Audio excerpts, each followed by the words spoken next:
നമ്മൾ കഴിഞ്ഞ ക്ലാസ്സുകളിൽ സംസാരിച്ചുകൊണ്ടിരുന്ന വിഷയം ഓർമ്മയുണ്ടാകും. അത് വിശുദ്ധ ഗ്രന്ഥ വ്യാഖ്യാനത്തെക്കുറിച്ചാണ്. വചനം വ്യാഖ്യാനിക്കേണ്ടതിന് വളരെ അത്യാവശ്യമുള്ള ചില കാര്യങ്ങളെക്കുറിച്ചാണ് നമ്മൾ കഴിഞ്ഞ ക്ലാസ്സിൽ പറഞ്ഞത്. അതിലേറ്റവും പ്രധാനമായി നമ്മൾ പറഞ്ഞ ചില കാര്യങ്ങൾ ഓർക്കുക. അത് വചനത്തെ അതിൻ്റെ സമഗ്രതയിൽ വ്യാഖ്യാനിക്കണം. വചനത്തെ അതിൻ്റെ സമഗ്രതയിലാണ് കാണേണ്ടത്. അങ്ങനെ തുടങ്ങുന്ന കുറേ കാര്യങ്ങൾ, അതിൻ്റെ ഇൻറ്റഗ്രിറ്റി, ഇങ്ങനെ തുടങ്ങുന്ന കുറേ വിഷയങ്ങളെക്കുറിച്ച് നമ്മൾ എടുത്തു പറയുകയുണ്ടായി.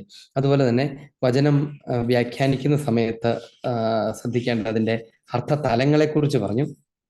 പ്രത്യേകിച്ച് അതിൻ്റെ വാച്യാർത്ഥം, പ്രതീകാത്മകാർത്ഥം, ധാർമ്മികാർത്ഥം, സനാതനാർത്ഥം എന്ന് പറയുന്ന കുറച്ച് കാര്യങ്ങളെക്കുറിച്ചൊക്കെ അതും നമ്മൾ എക്സ്പ്ലെയിൻ ചെയ്തു. അങ്ങനെയാണ് നമ്മൾ കഴിഞ്ഞ ക്ലാസ് അവസാനിച്ചത്. ഇന്ന് നമുക്കതിൻ്റെ തുടർച്ചയാണ് പറയേണ്ടത്. വിശുദ്ധ ഗ്രന്ഥത്തിൻ്റെ വ്യാഖ്യാനം എന്ന് പറയുന്നത് ഇന്ന് ലോകത്തിൽ പല തരത്തിൽ ആളുകൾ വ്യാഖ്യാനിക്കുന്നത് കാണും. വളരെ പ്രകടമായ ഒരു വ്യത്യാസം ഉള്ളത് പ്രൊട്ടസ്റ്റന്റുകാരുടെ ബൈബിൾ വ്യാഖ്യാനവും കത്തോലിക്ക സഭയുടെ ബൈബിൾ വ്യാഖ്യാനവും തമ്മിലാണ്. പ്രൊട്ടസ്റ്റന്റുകാരുടെ എന്ന് പറയുമ്പോൾ അതൊരു വളരെ ക്ലോസ്ഡ് ആയിട്ടുള്ള ഒരു ടെർമിനോളജി അല്ല. എന്ന് പറഞ്ഞാൽ 1555 ആരംഭിച്ച പ്രൊട്ടസ്റ്റന്റ് വിപ്ലവവും അതിന് ചില ആളുകൾക്ക് പ്രൊട്ടസ്റ്റന്റ് നവീകരണം എന്ന് പറയാറുണ്ട്. അങ്ങനെ ഒരിക്കലും പറയേണ്ടതില്ല. അതൊരു പ്രൊട്ടസ്റ്റന്റ് വിപ്ലവം മാത്രമാണ്. ഒരു പ്രൊട്ടസ്റ്റന്റ് വിപ്ലവവും അതിനെ തുടർന്നുണ്ടായ ബ്രേക്കേജസും എന്ന് പറഞ്ഞാൽ, അന്ന് മാർട്ടിൻ ലൂഥറിന്റെ നേതൃത്വത്തിൽ ഒരു വലിയൊരു ഗ്രൂപ്പ്, സാമാന്യം വലിയൊരു ഗ്രൂപ്പ് പിരിഞ്ഞുപോയി. പക്ഷെ അന്നു മുതൽ ഇന്നു വരെ ആ പിരിയലിന് ഒരവസാനം വന്നിട്ടില്ല. എല്ലാ മാസവും എന്നതുപോലെ പുതിയ പുതിയ ഗ്രൂപ്പുകൾ ധാരാളമായി ഉണ്ടായിക്കൊണ്ടിരിക്കുന്നു. ഇന്ത്യയിൽ മാത്രം ഏതാണ്ട് 3000-ന് മീതെ പ്രൊട്ടസ്റ്റന്റ് വിഭാഗങ്ങളുണ്ട് എന്നാണ് കണക്കാക്കപ്പെടുന്നത്, ഇന്ത്യയിൽ മാത്രം. ഇപ്പൊ ലോകത്തിൽ ഉടനീളം എടുത്താൽ, ഇപ്പൊ ജർമ്മനിലൊക്കെ ഇവാഞ്ചലിസ്റ്റുകൾ എന്ന് പൊതുവിൽ വിളിക്കുന്ന ആളുകൾ തുടങ്ങി പ്രൊട്ടസ്റ്റന്റുകാരെന്നുള്ള പൊതു ടൈറ്റിലിൽ വിളിക്കപ്പെടാവുന്ന ധാരാളം ആളുകൾ നമ്മുടെ നാട്ടിലുണ്ട്. ആ കൂട്ടത്തിൽ പെടുത്താവുന്നതാണ് ആധുനിക കാലഘട്ടത്തിലെ സെക്റ്റുകളും. അവര് കുറച്ചുകൂടെ എന്താ പറയാ, ഒരു വിഘടിത ഗ്രൂപ്പാണ്. എല്ലാം തമ്മിൽ വലിയ വ്യത്യാസങ്ങളൊന്നുമില്ല. പക്ഷെ പൊതുവിലുള്ള പ്രത്യേകത എന്താണെന്ന് വെച്ച് കഴിഞ്ഞാൽ, പ്രൊട്ടസ്റ്റന്റുകാരെ സംബന്ധിച്ച് അവരുടെ വിശ്വാസത്തിന്റെ അടിസ്ഥാനം ബൈബിൾ മാത്രമാണ്. ബൈബിൾ എന്ന് പറയുന്ന ഒരു ഗ്രന്ഥത്തെ മാത്രം ആസ്പദമാക്കി ജീവിക്കാൻ ശ്രമിക്കുന്ന, ക്രൈസ്തവ വിശ്വാസത്തെ പണിയാൻ ശ്രമിക്കുന്ന ഒരു വിഭാഗമാണ് അവർ. ഇനി സെക്റ്റുകളാണെങ്കിലോ, അവർ കുറച്ചുകൂടെ വിശ്വാസ ഓറിയന്റേഷൻ എന്നതിനേക്കാളും അവർ കുറച്ചുകൂടെ ഒരു സംഘം ആളുകളെ ശേഖരിച്ച് അവർക്ക് ചില പ്രീണനങ്ങൾ കൊടുത്തോ അല്ലെങ്കിൽ ചില അടയാളങ്ങളോ സൗഖ്യങ്ങളോ ഒക്കെ ഉപയോഗിച്ചോ ഒക്കെ അവരെ കൂടുതൽ ചേർത്ത് നിർത്താൻ നടത്തുന്ന ശ്രമം നമുക്ക് കാണാൻ പറ്റും. അങ്ങനെ ഒരു വലിയ വിഭാഗമാണ്. അപ്പൊ ഞാൻ അവയൊക്കെ പൊതുവിൽ ഒന്ന് ഒരുമിച്ച് കൂട്ടി പ്രൊട്ടസ്റ്റന്റുകാർ എന്നങ്ങ് പറഞ്ഞെന്ന് മാത്രമേ ഉള്ളൂ. ഈ പ്രൊട്ടസ്റ്റന്റ് കമ്മ്യൂണിറ്റികളുണ്ട്, അവരുടെ സംഘടനകളുണ്ട്, IPC എന്നൊക്കെ പറയുന്ന സംഘടനകളൊക്കെ നമ്മൾ കണ്ടിട്ടുണ്ടാവും ഇന്ത്യയിൽ തന്നെ. ഇന്ത്യൻ പ്രൊട്ടസ്റ്റന്റ് ഗ്രൂപ്പുകൾ അങ്ങനെയൊക്കെയുണ്ട്. അപ്പൊ അങ്ങനെ പലതരം സംഘങ്ങളുണ്ട്. ചില സംഘങ്ങൾ ഒരുമിച്ചുണ്ട്, ചിലപ്പോൾ ഇങ്ങനെ വിഘടിച്ചിരിക്കുന്ന സംഘങ്ങളുണ്ട്. ഇനി ഓരോന്നിനകത്ത് വേറെ വേറെ ഉണ്ട്. ഓരോന്നും ഓരോരുത്തർ തുടങ്ങുന്നതാണ്. ഇപ്പൊ ഒരു വ്യാഖ്യാനത്തിൽ ഒരു ചെറിയ വ്യത്യാസം വരുത്താൻ ഒരാൾക്ക്, ഒരു നേതാവിന് തോന്നിയാൽ ആ നേതാവ് സ്വന്തം നിലയ്ക്ക് ഒരു ഗ്രൂപ്പ് ഉണ്ടാക്കി അവരതിനെ സഭയെന്ന് വിളിക്കും. നമ്മൾ ഒരിക്കലും അതിനെ സഭയെന്ന് വിളിക്കില്ല, പ്രൊട്ടസ്റ്റന്റ് സമൂഹങ്ങൾ എന്നാണ് നമ്മൾ വിളിക്കുക. സഭ, ചർച്ച് എന്ന വാക്കാന് ഉപയോഗിക്കാനേ പാടില്ല. പ്രൊട്ടസ്റ്റന്റ് സമൂഹങ്ങൾ ഉണ്ടാക്കുന്നു. അപ്പോൾ അവരെ അതിനോട് യോജിക്കുന്ന ആളുകളെ കൂട്ടച്ചേർത്ത് നിർത്തുന്നു. അവരതിനകത്തൊരു തെറ്റും കാണാതിരിക്കുന്നു. അങ്ങനെയാണ് അതിന്റെ രീതി.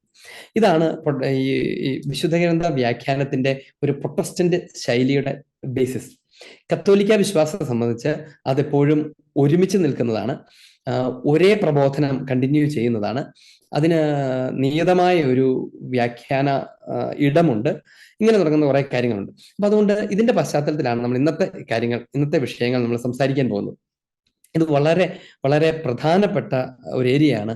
വചനം ഒരാൾ വ്യാഖ്യാനിക്കുന്നത് കേൾക്കുമ്പോൾ തന്നെ ഇതാരാണ് സംസാരിക്കുന്നത് എന്ന് നമുക്കറിയാൻ കഴിയണമെങ്കിൽ നമുക്കിനി പറയാൻ പോകുന്ന കാര്യങ്ങളെക്കുറിച്ച് ഒരു ചെറിയ ധാരണ നമുക്ക് ആവശ്യമുണ്ട്. നമുക്ക് തുടങ്ങാവുന്ന എങ്ങനെയാണ്, എന്താണ് പ്രൊട്ടസ്റ്റന്റുകാരുടെ ബൈബിൾ വ്യാഖ്യാനത്തിന്റെ അടിത്തറ, എന്താണ് അതിന്റെ പോരായ്മകൾ എന്നതിനെ കുറിച്ചൊക്കെയാണ് നമുക്ക് പറയേണ്ടത്. പ്രൊട്ടസ്റ്റന്റുകാരുടെ ബൈബിൾ വ്യാഖ്യാനത്തിന്റെ അടിത്തറ എന്ന് പറയുന്നത് സോള സ്ക്രിപ്തുര എന്ന് പറയുന്ന കാര്യമാണ്. സോള എന്ന് പറഞ്ഞാൽ മാത്രം എന്നാണ്, ഓൺലി എന്നാണ് അതിന്റെ അർത്ഥം. സ്ക്രിപ്തുര എന്ന് പറഞ്ഞാൽ സ്ക്രിപ്ചർ എന്നാണ്. രേഖപ്പെടുത്തപ്പെട്ട വചനം അത് മാത്രം മതി ഒരാളുടെ രക്ഷയ്ക്ക്, സാൽവേഷന്, വിശ്വാസ ജീവിതത്തിന് അത് മാത്രമേ ആവശ്യമുള്ളൂ എന്നാണ് അവരുടെ പ്രിൻസിപ്പിൾ. അങ്ങനെ ഒരു പ്രിൻസിപ്പിൾ എടുക്കാൻ പ്രൊട്ടസ്റ്റന്റുകാരെ, പ്രത്യേകിച്ച് അതിന്റെ പ്രാരംഭകനായിരുന്ന മാർട്ടിൻ ലൂതറിനെ പ്രേരിപ്പിച്ച ഘടകം അതും കൂടെ നമ്മൾ അറിയണം. 1500കളിലാണ്, 1550 അങ്ങനെയാണ് വരുന്ന കാലഘട്ടത്തിലാണ് ഈ പ്രൊട്ടസ്റ്റന്റ് വിപ്ലവം ശക്തി പ്രാപിക്കുന്നത്. ഇതിന്റെ പുറകിലുണ്ടായിരുന്നത് ഒരു വലിയ പരിധി വരെ കത്തോലിക്ക സഭയോടുള്ള അവരുടെ എതിർപ്പും അവർ സഭയിൽ കണ്ടെത്തിയ ചില കുഴപ്പങ്ങളുമാണ്. സഭയുടെ ചരിത്രത്തിൽ കണ്ടെത്തിയ ചില പോരായ്മകൾ, ചില കുഴപ്പങ്ങൾ ഇത് കണ്ടെത്തി. ഇത് ഒരിക്കലും ചേർന്ന് പോകാൻ പറ്റില്ല, വചനത്തിന് വസിക്കാൻ കഴിയുന്ന വിധത്തിൽ അല്ലാതിരിക്കുന്നത്, ഇതൊന്നും അല്ല ക്രൈസ്തവ ജീവിതം, സഭയാണ് ആകെ മൊത്തം കറപ്റ്റഡ് ആയി പോയിരിക്കുന്നത്. അതുകൊണ്ട് നമുക്ക് എന്ത് ചെയ്യാം, നമുക്ക് അതിന്റെ പ്യൂരിറ്റിയിലേക്ക് പോകാം. വചനത്തിൽ നിന്നാണല്ലോ വിശ്വാസമൊക്കെ ആരംഭിച്ചത്, അതുകൊണ്ട് നമുക്ക് പിന്നീട് ഉണ്ടായതിനെയൊക്കെ അങ്ങ് തള്ളിക്കളയാം. എന്നിട്ട് നമുക്ക് വീണ്ടും അതിന്റെ റൂട്ടിലേക്ക് പോകാം. റൂട്ടിലുള്ളത് വചനമാണ്. ആ വചനത്തെ എടുത്ത് നമുക്ക് ആദ്യം മുതൽ തുടങ്ങാം എന്നതാണ് ശരിക്കും പറഞ്ഞാൽ പ്രൊട്ടസ്റ്റന്റുകാരുടെ മനസ്സിലുണ്ടായിരുന്ന ഒരു കാഴ്ചപ്പാട്, മാർട്ടിൻ ലൂതറിന്റെ മനസ്സിലുണ്ടായിരുന്ന കാഴ്ചപ്പാട്. അതിലേക്ക് അവരെ നയിച്ചത് വലിയ പരിധിവരെ തെറ്റിദ്ധാരണകളാണ് എന്ന് തന്നെ നമ്മൾ അറിയണം. നമ്മൾ പലപ്പോഴും പറയുമ്പം, ക്രൈസ്തവർ പോലും പലപ്പോഴും പറയുമ്പം ഇങ്ങനെ പറയുന്നത് നിങ്ങൾ കേട്ടിട്ടുണ്ടാവും, ഞാനും കേട്ടിട്ടുണ്ട്. അവരിങ്ങനെ ചിലവൊക്കെ പഠിപ്പിക്കുന്ന, ബൈബിൾ പഠിപ്പിക്കുന്ന ആൾക്കാരൊക്കെ ചില പഠിപ്പിച്ചിട്ടുണ്ട്. മാർട്ടിൻ ലൂതറിനെ നമുക്ക് ആ അർത്ഥത്തിൽ പൂർണ്ണമായും കുറ്റം പറയാൻ പറ്റില്ല. കാരണം അദ്ദേഹം അന്ന് കണ്ടിരുന്ന സഭയുടെ കുറവുകളെയൊക്കെ ഓർത്ത് അതിനോടുള്ള ഒരു പ്രതിഷേധമായിരുന്നുവല്ലോ ശരിക്കും എന്നൊക്കെ പറയുന്ന കേൾക്കാറുണ്ട്. അന്നുണ്ടായിരുന്ന കുറവുകളെക്കുറിച്ച് നമ്മൾ ധാരാളം പറഞ്ഞു കേൾക്കാൻ ഇടയുണ്ട്. എന്ന് വെച്ച് കഴിഞ്ഞാൽ അന്ന് സഭ വല്ലാതെ പൊളിറ്റിക്കലായി മാറിയിരുന്നു. സഭ തൻ്റെ ഒരു എന്താ പറയുക ഫിസിക്കൽ ഒരു എക്സ്റ്റേണൽ ഗ്ലോറിയിൽ അഭിരമിച്ചിരുന്നു. ഭയങ്കര ഭരണകർത്താക്കളെ പോലെയായിരുന്നു. അന്നത്തെ രാജാക്കന്മാരും മെത്രാന്മാരും ഒക്കെ വളരെ വലിയ എന്താ പറയുക ജനത്തെ അടിച്ചമർത്തുകയൊക്കെ ചെയ്യുന്ന സകല അധികാരവും കൈയാളുന്ന ആളുകളായിരുന്നു. അത് ആളുകളെ ഒത്തിരി വിഷമിപ്പിച്ചിരുന്നു. ഇങ്ങനെ തുടങ്ങുന്ന ഒത്തിരി പ്രതിസന്ധികളാണ് ഇവര്. അപ്പം ഈ മാർട്ടിൻ ലൂതർ ശരിക്കും ഇതൊരു 93 തീസിസുകൾ എന്നാണ് ഇതിനെ വിളിക്കുന്നത്. കുറ്റാരോപണങ്ങൾ എഴുതി യൂണിവേഴ്സിറ്റിയുടെ ഡോറിൽ പതിപ്പിച്ചു വെച്ച് അവിടെ നിന്നാണ് ഇതെല്ലാം ആരംഭിക്കുന്നത്. അത് വായിച്ച ആളുകളൊക്കെ പ്രകോപിതരായി അവര് മാർട്ടിൻ ലൂതറിന്റെ കൂടെ കൂടി സഭയ്ക്കെതിരെ തിരിഞ്ഞു. മാർട്ടിൻ ലൂതർ യഥാർത്ഥത്തിൽ ഒരു വൈദികനും കൂടിയായിരുന്നു എന്ന് നിങ്ങൾക്കറിയാം.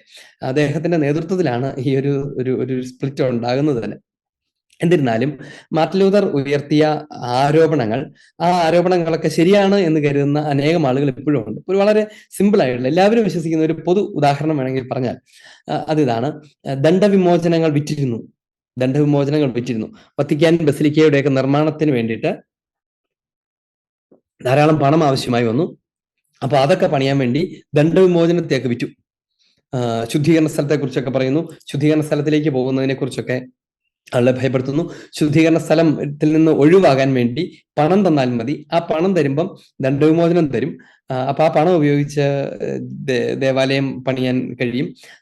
അപ്പോ പണം കൊടുക്കുന്ന മുതലാളിമാർക്ക്, പണമുള്ളവർക്കാണത് കൊടുക്കാൻ പറ്റുള്ളൂ, വലിയ പ്രഭുക്കന്മാർക്ക് അത് കൊടുക്കുന്നു, അവർ പാപമോചനം നേടുന്നു. എന്ത് നീതി എന്ന് ചോദിച്ചാണ് അദ്ദേഹം ആരംഭിച്ചത്. ഇത് കേൾക്കുമ്പോൾ നമുക്കാണെങ്കിൽ പോലും അല്ലെ അതൊരു അങ്ങനെയൊക്കെ ചെയ്യാവോ, എങ്ങനെയൊക്കെ കത്തോലിക്ക സഭ ചെയ്യാൻ പറ്റുന്നത് എന്നൊക്കെ തോന്നിയിട്ടുണ്ടാവാൻ സാധ്യതയുണ്ട്.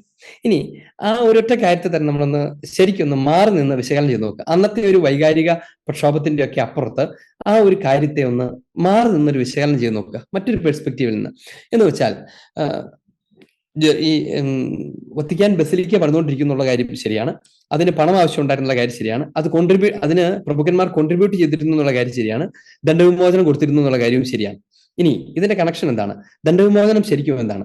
മനുഷ്യന്റെ മോചിക്കപ്പെട്ട പാപങ്ങളുടെ ശിക്ഷയിൽ നിന്ന് മോചനത്തിന്, ക്ഷമിക്കപ്പെട്ട പാപം ക്ഷമിക്കപ്പെട്ട് കഴിഞ്ഞിരിക്കുന്ന പാപം, അപ്പൊ അതിനെന്തൊക്കെ വേണ്ടി വരും? വെറുതെ ഒരു പൈസ കൊടുത്ത് മേടിക്കുകയല്ല, ആ ആൾ കൊമ്പസാരിച്ചൊരുങ്ങിയിരിക്കണം, ഉത്തമ പശ്ചാത്താപത്തോടെ പാപമോചനം സ്വീകരിച്ചിരിക്കണം, അതിനുശേഷം വിശുദ്ധ കുർബാന സ്വീകരിച്ച സഭയുടെ ഗാത്രത്തിന്റെ ഭാഗമായിരിക്കണം, തുടർന്ന് മറ്റു കാര്യങ്ങളൊക്കെ മാർപ്പാപ്പിക്കണം, അങ്ങനെയൊക്കെ നമുക്ക് കുറെ അറിയാം. ഇന്റൻഷൻ ഉണ്ടാവണം. ഇങ്ങനെ തുടങ്ങുന്ന കാര്യങ്ങളെല്ലാം ചെയ്ത് ഒരുങ്ങിയിരിക്കുന്ന ഒരാൾക്ക് രണ്ടാമത്തെ കാര്യം എന്താണ്? ശിക്ഷയിൽ നിന്നുള്ള മോചനമാണ്. അതായത് എല്ലാ പാപവും ശിക്ഷയോട് കൂടിയതാണ്. പാപമോചനം മാത്രം പോരാ ഒരാൾക്ക് സ്വർഗത്തിൽ പോകാൻ. പാപമോചനം ആളെ സ്വർഗത്തിന് അവകാശിയാക്കുകയുള്ളൂ. ആ പ്യൂരിഫിക്കേഷൻ പ്രോസസ്സിലൂടെ, തന്റെ സഹനത്തിലൂടെ, ത്യാഗത്തിലൂടെ കടന്നു പോയാൽ മാത്രമാണ് ആ ആൾക്ക് സ്വർഗത്തിലെത്താൻ പറ്റുന്നത് എന്ന് എല്ലാവർക്കും അറിയാം. അപ്പോ പ്രൊട്ടസ്റ്റന്റുകാർ അതിനെയും എതിർക്കുന്നുണ്ട്. അപ്പോ അങ്ങനെ ഇരിക്കെ ദണ്ഡവിമോചനം നൽകിയിരുന്നു, വലിയ കോൺട്രിബ്യൂഷൻ സ്വീകരിച്ചു കൊണ്ട് തന്നെ എന്ന് മനസ്സിലാക്കുക. ഇനി ഇതിനെ നമ്മൾ എങ്ങനെ മനസ്സിലാക്കാവുന്നതാണ്? വളരെ സിമ്പിൾ ആയിട്ട് ആലോചിച്ചാൽ, സാധാരണ എല്ലാവരും ഇത്ര സ്നേഹമുള്ള സഭയോട് സ്നേഹമുള്ള ആളുകളാണല്ലോ, അത് ശരിയല്ലായിരുന്നു, അന്നത്തെ കാലത്ത് ഒരു തെറ്റ് എന്നുള്ള മട്ടിലാണ് ഇതിനെ അവതരിപ്പിക്കുന്നത്. പക്ഷെ നമ്മളൊന്ന് ശരിക്കും ആലോചിച്ച് നോക്കിക്കേ, ഇവർ ഈ കൊടുക്കുന്ന കോൺട്രിബ്യൂഷൻ എന്ന് പറഞ്ഞാൽ എന്താണ്? അത് അവർക്ക് വേണമെങ്കിൽ ആസ്വദിക്കാവുന്ന, അനുഭവിക്കാവുന്ന, അവരുടെ ഭൗതിക സുഖങ്ങൾക്ക് വേണ്ടി ഉപയോഗിക്കാവുന്ന പണമാണ്, അല്ലെ? അതിനുവേണ്ടി ഉപയോഗിക്കാവുന്ന പണമാണ്. ഒരുപക്ഷെ തലമുറകളിലേക്ക് അവരുടെ പ്രഭുത്വത്തെയൊക്കെ നിലനിർത്താൻ കഴിയുന്ന ധനമാണ്. അത് അവരുടെ കുടുംബത്തിലോ അല്ലെങ്കിൽ അവരുടെ വംശത്തിലോ അതിരിക്കുന്നു. ആ സമയത്ത് അവര് ഉത്തമ പശ്ചാത്താപത്തോടെ കുമ്പസാരിക്കുകയും കുദാശ ജീവിതം നയിക്കുകയൊക്കെ ചെയ്യുന്ന ആളുകൾ തങ്ങൾക്കുള്ളത് ഒരു സഭയുടെ, ആഗോള കത്തോലിക്ക സഭയുടെ ആസ്ഥാനമായിരിക്കേണ്ട മാർപ്പാപ്പയുടെ ബസിലിക്ക ആയിരിക്കേണ്ട സെന്റ് പീറ്റേഴ്സ് ബസിലിക്ക, അത് മനോഹരമായി തന്നെ ഉണ്ടാകണം ഈ ലോകത്തിൽ, തലമുറകൾക്ക് പ്രാർത്ഥിക്കാനും ആശ്വാസത്തിന് അണയാനും എന്ന് അറിഞ്ഞുകൊണ്ട് അതിലേക്ക് കോൺട്രിബ്യൂട്ട് ചെയ്യുകയും ആ സഹനത്തിന് ആനുപാതികമായ ശുദ്ധീകരണം അവർ സ്വീകരിക്കുകയും ചെയ്യുന്നതിൽ എന്താണ് കുഴപ്പമുള്ളത്? അല്ലെ? അത് പ്രഭുക്കന്മാർ കൊടുത്തു എന്ന് കേൾക്കുമ്പോഴാണ് നമുക്ക് ഈ അസ്വസ്ഥത ഉണ്ടാകുന്നത്. ഒരു സാധാരണ മനുഷ്യർ നമ്മളും ചെയ്യുന്നത് അതൊക്കെ തന്നെയാണ്. നമുക്ക് പറ്റുന്ന തരത്തിലുള്ള ഒരു ദശാംശം കൊടുക്കുകയോ അതിനാവശ്യമായ പങ്കുവയ്ക്കൽ നടത്തുകയോ ഒക്കെ ചെയ്യുമ്പോൾ നമുക്കത് മേടിക്കാൻ പറ്റുമെങ്കിൽ അതുപോലെ തന്നെ അവർക്കും അത് മേടിക്കാൻ പറ്റും, അവർക്കത് സ്വീകരിക്കാൻ പറ്റും. അതിനെ കച്ചവടം എന്ന് വിളിക്കേണ്ട കാര്യമില്ല. അതായത് ഇങ്ങനെ സഹനം ഏറ്റെടുക്കുന്ന അത്തരം ഒരു സാമ്പത്തിക നൽകലിന്റെ ശൂന്യവൽക്കരണത്തിന്റെ സഹനം ഏറ്റെടുക്കുന്നവർക്ക് മാർപ്പാപ്പ ദണ്ഡവിമോചനം പ്രഖ്യാപിച്ചു. അപ്പോഴും നമ്മൾ ഓർക്കണം, അതിന് മാത്രമല്ല ദണ്ഡവിമോചനം ഉള്ളത് എന്ന് പറയാം. അങ്ങനെയായിരുന്നെങ്കിൽ ശരിയാണ്. പക്ഷെ മറ്റനേകം കാര്യങ്ങൾക്ക് ദണ്ഡവിമോചനം സാധ്യമാണ്. ഉദാഹരണത്തിന് ഒരു വൈദികന്റെ പുത്തൻ കുർബാനയുടെ ആശീർവാദത്തിന് പൂർണ്ണ ദണ്ഡവിമോചനമുണ്ട്. മാർപ്പാപ്പയുടെ ഒരു ആശീർവാദത്തിന് പൂർണ്ണ ദണ്ഡവിമോചനമുണ്ട്. അതുപോലെ 3 ദിവസത്തിൽ കുറയാത്ത വാർഷിക ധ്യാനത്തിൽ പങ്കെടുത്തതിന്റെ ആശീർവാദം സ്വീകരിക്കുമ്പോൾ പൂർണ്ണ ദണ്ഡവിമോചനം ലഭിക്കുന്നുണ്ട്. അങ്ങനെ ദണ്ഡവിമോചനം ലഭിക്കുമെന്നിരിക്കെ അവരുടെ സ്വത്തിന്റെ പകുതിയോ ഒക്കെ കൊടുത്ത് അവർ ദണ്ഡവിമോചനം മേടിക്കുന്നത് അതൊരു കച്ചവടമാണെന്ന് വിചാരിക്കുന്നതിന് അർത്ഥമില്ല. അവർക്ക് വേണമെങ്കിൽ വെറുതെ മറ്റു വിധത്തിലും സ്വീകരിക്കാം എന്ന് പറഞ്ഞാൽ ആ നാട്ടിലുള്ള ഏത് ജനത്തിനും ദണ്ഡവിമോചനം സ്വീകരിക്കാനുള്ള ധാരാളം മാർഗങ്ങൾ, അവരുടെ സാധ്യതയ്ക്കനുസരിച്ച് അതേ ദണ്ഡവിമോചനം മേടിക്കാനുള്ള സാധ്യതകൾ ധാരാളം നിലനിന്നിരിക്കെ മാർപ്പാപ്പ വലിയ തുകകൾ നിക്ഷേപിക്കുന്ന ആളുകൾക്ക് എന്ന് പറയുക ഈ നിയോഗത്തിൽ അവരുടെ പരിഹാരത്തിനായി പാപത്തിന്റെ ശിക്ഷയുടെ ഭാഗമായി സ്വീകരിക്കുന്നതിന്റെ ഭാഗമായി അങ്ങനെ ഒരു കോൺട്രിബ്യൂഷൻ നടത്തുന്നവർക്ക് ദണ്ഡവിമോചനം പ്രഖ്യാപിച്ചു എന്ന് പറഞ്ഞതുകൊണ്ട് അത് മുഴുവൻ ഭയങ്കര കച്ചവടമായിരുന്നു, സഭ കച്ചവടത്തിലേക്ക് പോയി എന്നൊക്കെ പറഞ്ഞ് അതിനെ അവതരിപ്പിക്കുന്ന ആളുകളെ നമ്മൾ കാണും. ഇതുപോലത്തെ ആരോപണങ്ങളാണ് മാർട്ടിൻ ലൂഥറിന്റെ ഭാഗത്തു നിന്നുണ്ടായിരുന്നത്. മാർട്ടിൻ ലൂഥറിന് സ്വാഭാവികമായും സഭ എന്ന് പറയുന്ന ഒരു പിതൃ സ്വഭാവമുള്ള സംവിധാനത്തോട് തന്നെ നല്ല എതിർപ്പുണ്ടായിരുന്നു. അദ്ദേഹത്തിന്റെ പശ്ചാത്തലവും അതിനെ സ്വാധീനിച്ചിട്ടുള്ള കാര്യം, അദ്ദേഹം തന്നെ ആത്മകഥയിൽ എഴുതിയിട്ടുള്ള കാര്യങ്ങളായതുകൊണ്ട് എനിക്ക് പറയുന്നതിന് ബുദ്ധിമുട്ടില്ല. അദ്ദേഹം തന്നെയും തന്റെ ബാല്യകാലത്ത് വളരെ ഭീകരമായ ഒരു പാരന്റിങ്ങിന് വിധേയനായ ഒരു മനുഷ്യനാണ്. എന്ന് പറഞ്ഞാൽ അപ്പനൊരു മിലിറ്ററി സ്വഭാവമുള്ള ഒരു മനുഷ്യനായിരുന്നു. അങ്ങനെ ഏതാണ്ട് തോക്കിൻ മുന്നിലാണ് ഞാൻ ജീവിച്ചിരുന്നതെന്ന് പറയുന്നത് പോലെയാണ് അദ്ദേഹം തന്റെ ബാല്യത്തെക്കുറിച്ചൊക്കെ എഴുതുന്നത്. അല്ലാതെ ഭയന്ന് അത് സ്വാഭാവികമായി ഉണ്ടാക്കിയ ഒരു പിതൃവിരോധമൊക്കെ അദ്ദേഹത്തിന് മനസ്സിൽ ശക്തമായിട്ടുണ്ടായിരുന്നു. പിന്നീട് ഇതിനൊക്കെ ആയ ശേഷമൊക്കെ ആണെങ്കിലും തന്റെ അധികാര സ്ഥാനത്ത് വരുന്നവയോട് കലഹിക്കാനുള്ള, അതിനെ എതിർക്കാനുള്ള ഒരു സ്വാഭാവിക മനഃശാസ്ത്രപരമായ ഒരു എതിർപ്പ് അദ്ദേഹത്തിന്റെ ഉള്ളിലുണ്ട്. ഇത് മനുഷ്യർക്കൊക്കെ സംഭവിക്കുക, അദ്ദേഹം തന്നെ തിരിച്ചറിയുന്ന ഒരു കാര്യം കൂടിയാണ് കേട്ടോ. അതുകൊണ്ടാണ് ഞാനിത് പറഞ്ഞത്. അങ്ങനെ കൂടി ഉണ്ടായിരുന്ന ഒരു മനുഷ്യന്റെ കണ്ടെത്തലുകളായിട്ട് വേണം അതിനെ നമ്മൾ മനസ്സിലാക്കാൻ.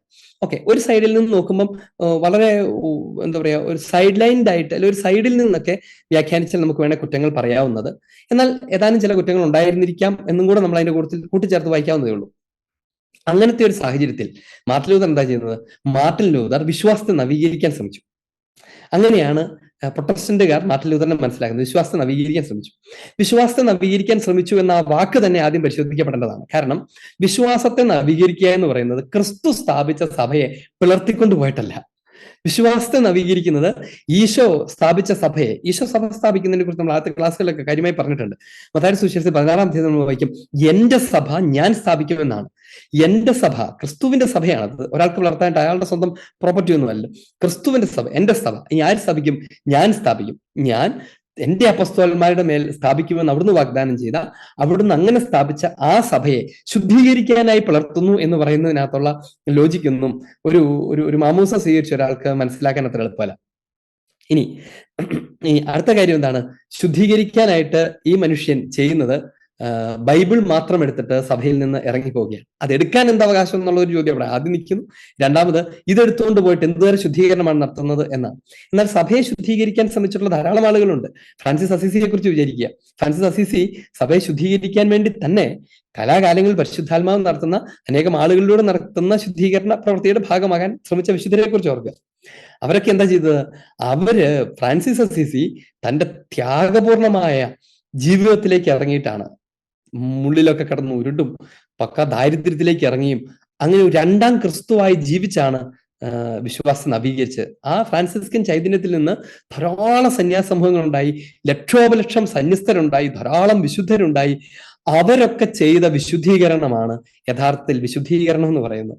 അല്ലാണ്ട് സ്വന്തം നിലയ്ക്ക് ഒരു ടീമിനെയും ഒരു ഗ്രൂപ്പിനെയും പുറത്ത് ചാടിച്ച് അവരുടെ ഒരു സംഘം ഉണ്ടാക്കി അവരുടെ നേതാവായി എന്നിട്ട് അവർക്ക് തന്റെ കമാൻഡ്മെന്റുകൾ കൊടുത്ത് തന്റെ ഇച്ഛയ്ക്കനുസരിച്ച് അവരെ നിയന്ത്രിക്കുകയൊക്കെ ചെയ്യുന്ന വിധത്തിലേക്ക് മാറിയതല്ല ശുദ്ധീകരണം എന്ന് പറയുന്നത്. സഭയുടെ നേതൃത്വമാണ് അദ്ദേഹത്തിന് അംഗീകരിക്കാൻ പറ്റാതിരുന്നത്. എന്നിട്ട് പിന്നീട് എന്ത് സംഭവിച്ചു?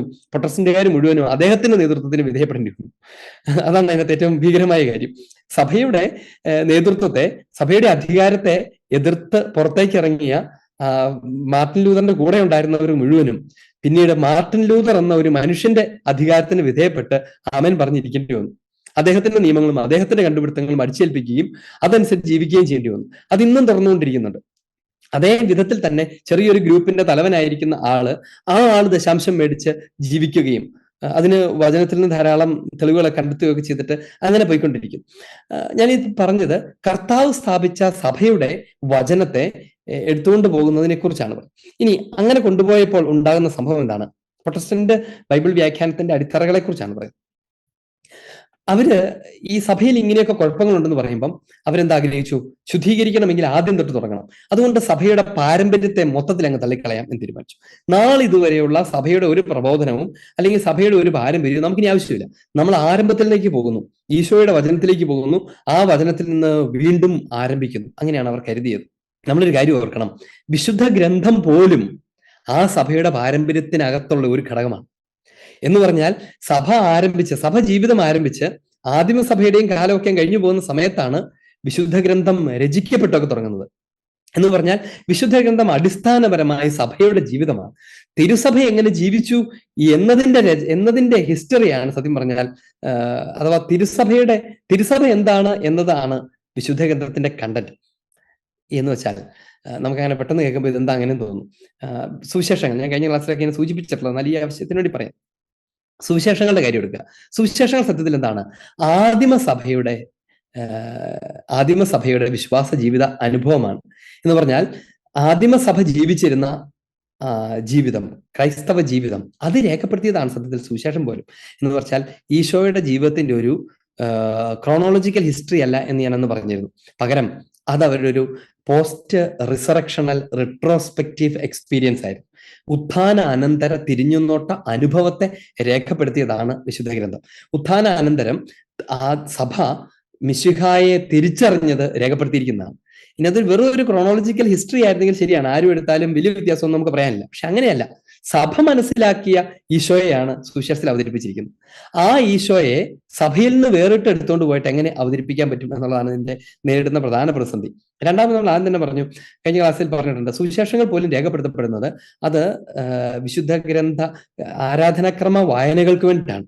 എന്ന് പറഞ്ഞാൽ അവർ ബലിയർപ്പിക്കാൻ അപ്പസ്തോലന്മാരുടെ പ്രബോധനത്തിനൊക്കെ ഒരുമിച്ച് കൂടുമ്പം അതിനുപയോഗിക്കാൻ വേണ്ടി, അതായത് തിരുസഭയുടെ ഉപയോഗത്തിന് വേണ്ടി, തിരുസഭയുടെ ജീവിതത്തിന് വേണ്ടിയാണ് തിരുസഭ ജീവിച്ചിരുന്ന വിശ്വാസ ജീവിതം, തിരുസഭ സ്വീകരിച്ച് ഗ്രഹിച്ചിരുന്ന റെവലേഷൻ അവർ രചിച്ചത്.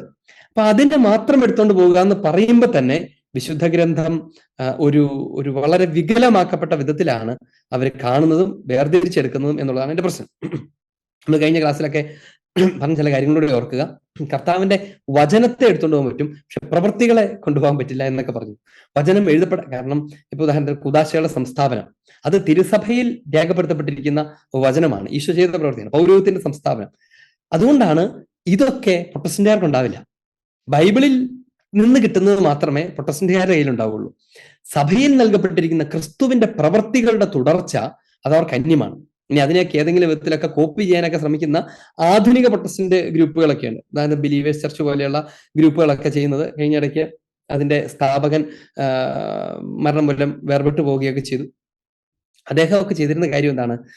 ആദ്യം ഒരു തീർത്ഥം പ്രൊട്ടസ്റ്റന്റ് ഗ്രൂപ്പായിട്ട് തുടങ്ങി പൗരോഹിത്യത്തെയും വിശുദ്ധ കുർബാന കൂദാശകളെയൊക്കെ നിശ്ചിതമായിട്ട് വിമർശിച്ചിരുന്ന ഒരു മനുഷ്യനാണ്. തന്റെ എല്ലാ ടോക്കുകളിലും വിശുദ്ധ കുർബാനയൊക്കെ വളരെ നിശ്ചിതമായി വിമർശിച്ചിരുന്ന ഒരു മനുഷ്യനാണ്. പിന്നീട് അദ്ദേഹം സ്വന്തം നിലയ്ക്ക് ഒരു ഗ്രൂപ്പ് സ്ഥാപിക്കുക, അതിന് സഭയെന്ന് പേരിടുകയും ചെയ്തു. പിന്നീട് എന്ത് ചെയ്തു? അതൊരു പ്രൊട്ടസ്റ്റന്റ് സമൂഹം തന്നെയാണ്. എന്നിട്ട് അതിനകത്ത് അദ്ദേഹം തനിക്ക് ഇഷ്ടപ്പെട്ട കുറെ ആൾക്കാരൊക്കെ വൈദികരാക്കി. എന്നിട്ട് എന്ത് ചെയ്തു? കത്തോലിക്ക സഭയുടെ അല്ലെങ്കിൽ അപ്പസ്തോലിക സഭകളുടെ പൗരോഹിത്യ വസ്ത്രങ്ങൾ ആദ്യം കോപ്പിയടിച്ചു. ആ വസ്ത്രമായിട്ട് നടക്കാൻ തുടങ്ങി. അപ്പൊ കാണുന്നവർക്കൊക്കെ ആ ഒരു സംശയം, വളരെ പെട്ടെന്ന് കർത്താവ് അതിന്റെ കാലം മുതൽ ആരംഭിച്ച ഒരു സഭയുടേതെല്ലാം വളരെ പെട്ടെന്ന് തങ്ങളുടേതുമാണ് എന്ന വിധത്തിൽ അത് അവതരിപ്പിക്കാൻ തുടങ്ങി. അതിനുശേഷം കൂദാശകളൊക്കെ പതുക്കെ അവർക്ക് ഇഷ്ടമുള്ള പോലെ ഒന്ന് മോഡിഫൈ ചെയ്ത് ചില അല്പം കുറച്ച് മലങ്കര അല്ലെങ്കിൽ ഓർത്തഡോക്സ് വിഭാഗങ്ങളിൽ നിന്നൊക്കെ ഉള്ളത് കുറേശ്ശൊക്കെ എടുത്ത് അതിനെ രൂപപ്പെടുത്തി. അങ്ങനെ സഭയുടെ എല്ലാ വാക്കുകളും പോലും സ്ഥാനങ്ങൾ പോലും കോപ്പിടിക്കാൻ തുടങ്ങി. വികാരി ജനറൽ, സിനഡ്, അങ്ങനെ തുടങ്ങിയ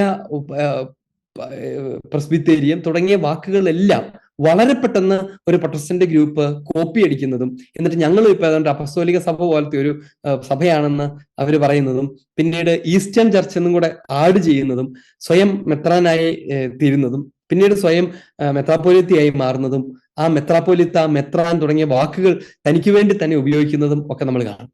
നോക്കുക, അപ്പൊ ആളുകളുടെ ഉള്ളിൽ, പൊതുജനത്തിന്റെ ഉള്ളിൽ പൊതുവിൽ തന്നെ ഒരു ധാരണയുണ്ട്, പ്രൊട്ടസ്റ്റന്റുകാരുടെ ഉള്ളിലാണെങ്കിൽ പോലും പൊതുവിൽ തന്നെ ഒരു ധാരണയുണ്ട്, ക്രിസ്തു സ്ഥാപിച്ച ആ പാരമ്പര്യത്തിനകത്ത് ദൈവവചനത്തിന് നിറവുണ്ട് എന്നൊരു ധാരണ അവർക്കുണ്ട്.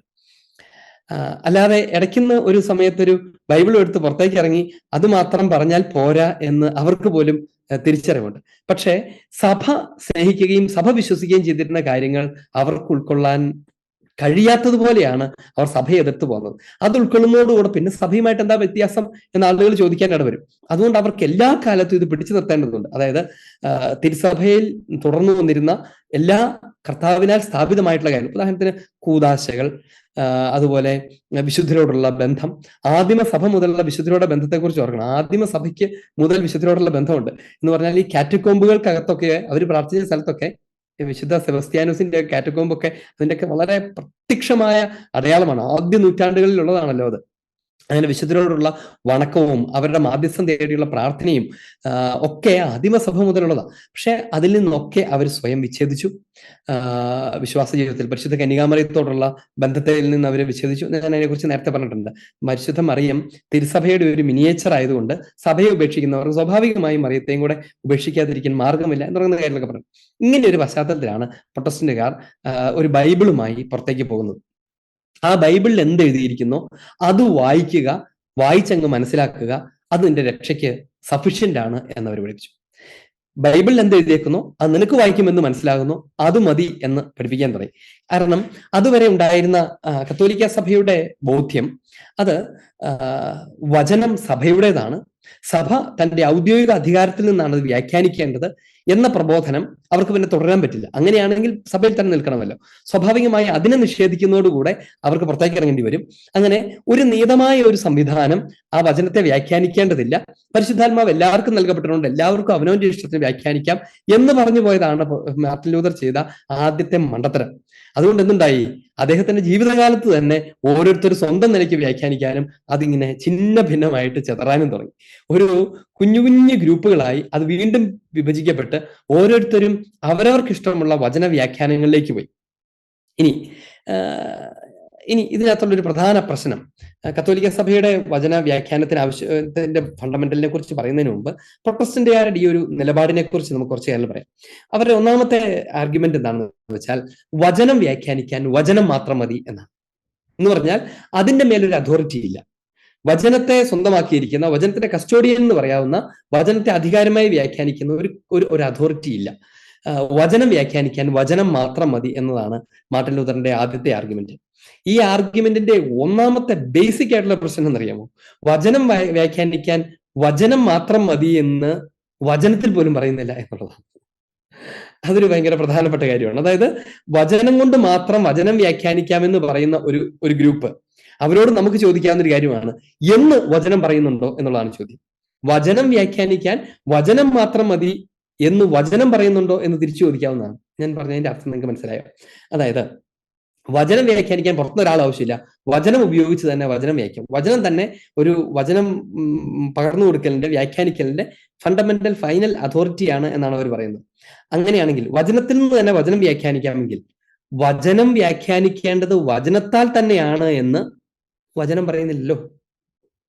അങ്ങനെ പറയുന്നു പോലില്ലാത്ത സമയത്ത് എങ്ങനെ വചനം ഉപയോഗിച്ച് വചനം വ്യാഖ്യാനിക്കാൻ പറ്റും എന്ന പ്രിൻസിപ്പിൾ വചനാധിഷ്ഠിതമല്ല എന്ന് നമ്മൾ പറയേണ്ടി വരും.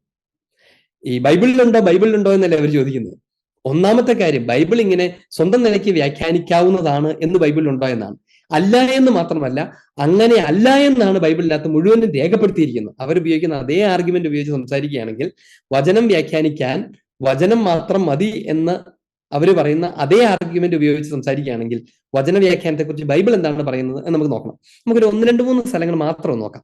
ഒരെണ്ണം 2 പത്രോസ് 3-ാം അധ്യായമാണ്. 2 പത്രോസ് 3-ാം അധ്യായം കിട്ടുന്ന ഒരാൾക്ക് വായിക്കാവേ, പെട്ടെന്ന് വായിക്കാവേ. 2 പത്രോസ് 3-ാം അധ്യായം 16-ാം തിരുവചനം. ഈ വിഷയത്തെ കുറിച്ച് പറയുമ്പോഴെല്ലാം ഇങ്ങനെ തന്നെയാണ് എല്ലാ ലേഖനങ്ങളിലും അവൻ എഴുതിയിരിക്കുന്നത്.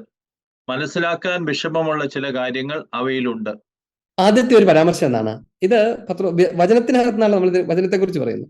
മനസ്സിലാക്കാൻ ബുദ്ധിമുട്ടുള്ള ചില കാര്യങ്ങൾ അവയിലുണ്ട്. നോക്കുക, മനസ്സിലാക്കാൻ ബുദ്ധിമുട്ടുള്ള ചില കാര്യങ്ങൾ പൗലോസിന്റെ ലേഖനത്തെ കുറിച്ച് മാത്രമായി പറയുന്നത്. പൗലോസിന്റെ ലേഖനത്തിൽ പോലും മനസ്സിലാക്കാൻ ബുദ്ധിമുട്ടുള്ള കാര്യങ്ങൾ ഉണ്ടെങ്കിൽ പിന്നെ ഇത് ആര് മനസ്സിലാക്കി തരും? അപ്പൊ അത് വ്യാഖ്യാനിക്കപ്പെടണമെന്നാണ് അതിന്റെ അർത്ഥം. ബൈബിൾ ഇന്റർപ്രറ്റ് ചെയ്യപ്പെടണമെന്നാണ് ബൈബിളിന്റെ തന്നെ ബേസിക് ആയിട്ടുള്ള ഒരു ആർഗ്യുമെന്റ്. മനസ്സിലാക്കാൻ വിഷമമുള്ള കാര്യങ്ങൾ അതിനകത്തുണ്ട്. ഇനി അങ്ങനെ ഇന്റർപ്രറ്റ് ചെയ്യേണ്ട വരുന്ന സാഹചര്യത്തിൽ എന്താണ് സംഭവിച്ചുകൊണ്ടിരിക്കുന്ന പരാജയം എന്നും കൂടെ തുടർന്ന് പത്രോസ്ലീഹ തന്നെ അഥവാ വചനം തന്നെ, ഇപ്പൊ പ്രൊട്ടസ്റ്റന്റ് ഭാഷയിൽ പറഞ്ഞാൽ ബൈബിൾ തന്നെ വിശദീകരിക്കുകയാണ്. നമുക്ക് വായിക്കാം. അറിവില്ലാത്തവരും ചഞ്ചല മനസ്കരുമായ ചിലർ മറ്റു വിശുദ്ധ ലിഖിതങ്ങളെ പോലെ അവയെയും തങ്ങളുടെ നാശത്തിനായി വളച്ചൊടിക്കുന്നു. നോക്കുക, തങ്ങളുടെ നാശത്തിനായി. അത് പത്രോസ്ലീഹയുടെ ഒരു ആഡഡ് അഡ്ജക്റ്റീവാണ്. അതായത് അവരുടെ നാശത്തിന് കാരണമായി തീരുമെന്നതിന് പൂർത്തി ചേർത്ത് പറയും. അവരെന്താ ചെയ്യുന്നത്? അവര് മറ്റു വിശുദ്ധ ലിഖിതങ്ങളെ പോലെ തന്നെ ഇവയും തങ്ങളുടെ ആവശ്യത്തിന് വേണ്ടി വളച്ചൊടിക്കുന്നു. വചനത്തെ വളച്ചൊടിക്കുന്നു എന്ന പ്രശ്നം ബൈബിളിന്റെ രേഖപ്പെടുത്തിക്കൊണ്ടിരിക്കുന്ന കാലഘട്ടത്തിൽ തന്നെ നിലനിൽക്കുകയാണ്. അതായത് വിശുദ്ധ ഗ്രന്ഥം അതിന്റെ ആദ്യത്തെ എല്ലാ എഴുതി പൂർത്തിയായിട്ടില്ല. പത്രോസ്ലീഹ എഴുതുന്ന സമയത്ത് അതിനു മുൻപ് രേഖപ്പെടുത്തപ്പെട്ട വചനഭാഗങ്ങളെ, പൗലോസിന്റെ ലേഖനത്തെ പോലും ചിലർ വളച്ചൊടിക്കുന്നു എന്ന പ്രശ്നം നിൽക്കുകയാണ്. നോക്കുക, അതിന്റെ അർത്ഥം എന്താണ്? ചിലർ എന്നാണ്. ഓരോരുത്തരും അവരവരുടെ ഇഷ്ടത്തിന് ബൈബിൾ വളച്ചൊടിച്ചുകൊണ്ടിരിക്കുന്നു എന്ന് ബൈബിൾ തന്നെ രേഖപ്പെടുത്തുക. അങ്ങനെയാണെങ്കിൽ അതിന്റെ അർത്ഥം എന്താണ്? ഓരോരുത്തരും തങ്ങളുടെ ഇഷ്ടത്തിന് വളച്ചൊടിക്കേണ്ടതല്ല വചനം എന്നല്ലേ അതിന്റെ അർത്ഥം. അതുകൊണ്ടാണ് 2 പത്രോസ് 1:20 നമ്മൾ വായിക്കാൻ പോകുന്നത്. 2 പത്രോസ് 1-ാം അധ്യായം 20-ാം തിരുവചനം. ആദ്യം നിങ്ങൾ ഇത് മനസ്സിലാക്കുവിൻ. വിശുദ്ധ ലിഖിതത്തിലെ പ്രവചനങ്ങൾ ഒന്നും തന്നെ ആരുടെയും സ്വന്തമായ വ്യാഖ്യാനത്തിനുള്ളതല്ല. അസർട്ടീവായിട്ട് ബൈബിൾ പഠിപ്പിക്കുകയാണ്. പ്രൊട്ടസ്റ്റന്റുകാർ കൈക്കൊണ്ട് നടക്കുന്ന ആ ബൈബിൾ പറയുകയാണ്, വിശുദ്ധ ലിഖിതത്തിലെ വചനങ്ങൾ, പ്രവചനങ്ങൾ എന്ന് പറഞ്ഞാൽ വചനം എന്നാണ് അർത്ഥം. ഇവര് കരുതുന്നത് പോലെ പ്രോഫസി എന്നുള്ള മലയാളത്തിൽ നമ്മൾ പ്രോഫസിക്ക് കൊടുക്കുന്ന അർത്ഥമുണ്ട്, വരാനിരിക്കുന്ന പറയുന്നു. ആ അർത്ഥമില്ല. പ്രവചനങ്ങൾ എന്ന് പറഞ്ഞാൽ സ്പീക്ക് ഫോർ എന്നാണ്, ദൈവത്തിന് വേണ്ടി സംസാരിക്കുന്ന ദൈവത്തിന്റെ വചനങ്ങൾ എന്നാണ് അതിന്റെ ബേസിക് അർത്ഥം. അവയൊന്നും, വിശുദ്ധ ലിഖിതത്തിലെ വചനങ്ങൾ ഒന്നും തന്നെ ആരുടെയും സ്വന്തമായ വ്യാഖ്യാനത്തിനുള്ളതല്ല. ഓരോരുത്തരും സ്വന്തം നിലയ്ക്ക് വ്യാഖ്യാനിക്കാൻ വേണ്ടിയുള്ളതല്ല ബൈബിൾ എന്ന് തന്നെയാണ് വചനം പഠിപ്പിക്കുന്നത്. ബൈബിൾ ഇവര് സ്വന്തം നിലയ്ക്ക് എടുത്തുകൊണ്ട് പോയി വ്യാഖ്യാനിക്കുന്ന ആ ബൈബിൾ തന്നെ, ആ ബൈബിളിന്റെ വളരെ പ്രധാനപ്പെട്ട പ്രബോധനമായിട്ട് തന്നെ, വാണിംഗ് ആയിട്ട് തന്നെ അത് ഉപയോഗിക്കുന്നവരോട് പറയാണ്, ഇതിനകത്ത് എഴുതിയേക്കുന്ന ഒന്നും ഓരോരുത്തരുടെ സ്വന്തം നിലയ്ക്കുള്ള വ്യാഖ്യാനത്തിനുള്ളതല്ല. ആ പാസ്റ്റർക്ക് അങ്ങനെ തോന്നി, ഈ ചേട്ടൻ ഇങ്ങനെ തോന്നി, ഞങ്ങൾക്ക് അങ്ങനെ തോന്നി, ഞങ്ങൾ പിരിയുന്നു, ഞങ്ങൾ ഇങ്ങനെയാണ് ഇതിനെ വിചാരിക്കുന്നത് എന്ന് പറഞ്ഞ് സ്വന്തം നിലയ്ക്ക് വ്യാഖ്യാനിക്കാനുള്ളത് അല്ല എന്ന് വചനം തീർത്ത് പഠിപ്പിക്കുകയാണ്. ഇനി അതിന്റെ കാരണം എന്താണ്? എന്തുകൊണ്ടെന്നാൽ പ്രവചനങ്ങൾ ഒരിക്കലും മാനുഷിക ചോദനയാൽ രൂപം കൊണ്ടതല്ല. അതൊന്നും ഒരിക്കലും മാനുഷിക ചോദന കൊണ്ട് രൂപം കൊണ്ടതല്ല. എന്ന് പറഞ്ഞാൽ ഒരു മനുഷ്യൻ ആലോചിച്ച് കണ്ടുപിടിച്ചതാണ് മറ്റൊരു മനുഷ്യൻ വ്യാഖ്യാനിക്കുന്നതിന് പിന്നെയും സെൻസിബിൾ ആണ്. പരിശുദ്ധാത്മാവിനാൽ നിവേശിതമായി തിരുസഭ ഗ്രഹിച്ച കാര്യങ്ങളാണ്. അതുകൊണ്ട് സഭയുടെ വചനം, സഭാത്മക വചനത്തെ ഒരു വ്യക്തി ഒറ്റയടിക്ക് സ്വന്തം നിലയ്ക്ക് വ്യാഖ്യാനിക്കുന്ന ഉചിതമാവില്ല എന്നുള്ളതാണ്. ഇനി അതിനെക്കുറിച്ച് തന്നെ അപ്പസ്തോല പ്രവർത്തനം 8-ാമത്തെ അധ്യായം 26-ാം തിരുവചനം. കർത്താവിന്റെ ഒരു ദൂതൻ ഫിലിപ്പോസിനോട് പറഞ്ഞു, എഴുന്നേറ്റ് തെക്കോട്ട് നടന്ന് ജെറുസലേമിൽ നിന്ന് ഗാസയിലേക്കുള്ള പാതയിൽ എത്തുക. അത് ഒരു വിജനമായ പാതയായിരുന്നു. അവൻ എഴുന്നേറ്റ് യാത്ര തിരിച്ചു. അപ്പോൾ എത്യോപ്യക്കാരനായ ഒരു ഷണ്ഡൻ, എത്യോപ്യ രാജ്ഞിയുടെ കന്ദേക്കായുടെ ഭണ്ഡവിചാരിപ്പുകാരൻ, ജെറുസലേമിൽ ആരാധിക്കാൻ പോയിട്ട് തിരിച്ചു വരികയായിരുന്നു. രഥത്തിലിരുന്ന് അവൻ യേശയ്യായുടെ പ്രവചനം വായിച്ചു കൊണ്ടിരുന്നു. ആത്മാവ് ഫിലിപ്പോസിനോട് പറഞ്ഞു, ആ രഥത്തെ സമീപിച്ച് അതിനോട് ചേർന്ന് നടക്കുക. ഫിലിപ്പോസ് അവന്റെ അടുക്കൽ ഓടിയെത്തി. അവൻ യേശയ്യായുടെ പ്രവചനം വായിക്കുന്നത് കേട്ട് ചോദിച്ചു, വായിക്കുന്നത് നിനക്ക് മനസ്സിലാകുന്നുണ്ടോ? അവൻ ചോദിക്കുന്ന ചോദ്യമാണിത്. ഇത് വിശുദ്ധ ഗ്രന്ഥത്തിലെ വളരെ പ്രധാനപ്പെട്ട ഒരു ചോദ്യമാണ്. ഇത് വായിച്ചുകൊണ്ടിരിക്കുന്ന ഒരു ചോദ്യം, വായിക്കുന്നത് നിനക്ക് മനസ്സിലാകുന്നുണ്ടോ എന്നുള്ളതാണ് ചോദ്യം. വായിക്കുന്നത് നിനക്ക് മനസ്സിലാകുന്നുണ്ടെങ്കിൽ ശരിയാണ്, നിനക്ക് ഒരു വ്യാഖ്യാതാവിന്റെ ആവശ്യമില്ല, ഒരു കമന്റേറ്ററുടെ അല്ലെങ്കിൽ ഒരു എക്സജസ്റ്റിന്റെ ആവശ്യമില്ല. വായിക്കുന്നത് നിനക്ക് മനസ്സിലാകുന്നുണ്ട്. അതുകൊണ്ടാണ് ഫിലിപ്പോസ് ചോദ്യം. ഫിലിപ്പോസ് അയക്കപ്പെട്ടവനാണ് ഫിലിപ്പോസ് ചോദിക്കുകയാണ്, വായിക്കുന്നത് നിനക്ക് മനസ്സിലാകുന്നുണ്ടോ? അപ്പൊ അവന്റെ മറുപടി എന്താണ്? അവൻ പ്രതിവചിച്ചു, ആരെങ്കിലും വ്യാഖ്യാനിച്ചു തരാതെ എങ്ങനെയാണ് ഞാൻ മനസ്സിലാക്കുക? 34-ാം തിരുവചനം. അവൻ പ്രതിവചിച്ചു, ആരെങ്കിലും വ്യാഖ്യാനിച്ചു തരാതെ എങ്ങനെയാണ് ഞാൻ മനസ്സിലാക്കുക? ആരെങ്കിലും വ്യാഖ്യാനിച്ചു തരാതെ എങ്ങനെയാണ് വചനം മനസ്സിലാക്കുക? നോക്കുക. അപ്പൊ ഒന്നാമത്തെ കാര്യം എന്താണ്? വ്യാഖ്യാനിക്കപ്പെടാതെ വചനത്തിന് അർത്ഥമുണ്ടാവുകയില്ല എന്നാണ് ഒന്നാമത്തെ അർത്ഥം. ഇനി രണ്ടാമത്തെ പ്രോബ്ലം എവിടെയാണ് വരുന്നത്? ആരെങ്കിലും വ്യാഖ്യാനിക്കാതെ എന്ന് പറഞ്ഞാൽ ആരെങ്കിലും അങ്ങ് വ്യാഖ്യാനിച്ചാൽ മതിയോ എന്നുള്ളതാണ് രണ്ടാമത്തെ ചോദ്യം. ആരെങ്കിലും അവരവരുടെ ഇഷ്ടത്തിനനുസരിച്ച് വ്യാഖ്യാനിച്ചാൽ മതിയാകുമെങ്കിൽ ഓരോരുത്തർക്കും ഓരോ തരത്തിലുള്ള വിശ്വാസ ജീവിതമായിരിക്കും ഉണ്ടാവുക. അത് അവർ കണ്ടെത്തിയതുമായിരിക്കും. ഇതിലേതാണ് ഈശോ ഉദ്ദേശിച്ചത്, ഏതാണ് പരിശുദ്ധാത്മാവ് പറയാൻ ആഗ്രഹിക്കുന്നതെന്ന് എങ്ങനെ അറിയാൻ പറ്റും? ആ ചേട്ടൻ ഇങ്ങനെ പറഞ്ഞു, ഈ ചേട്ടൻ ഇങ്ങനെ പറയുന്നു.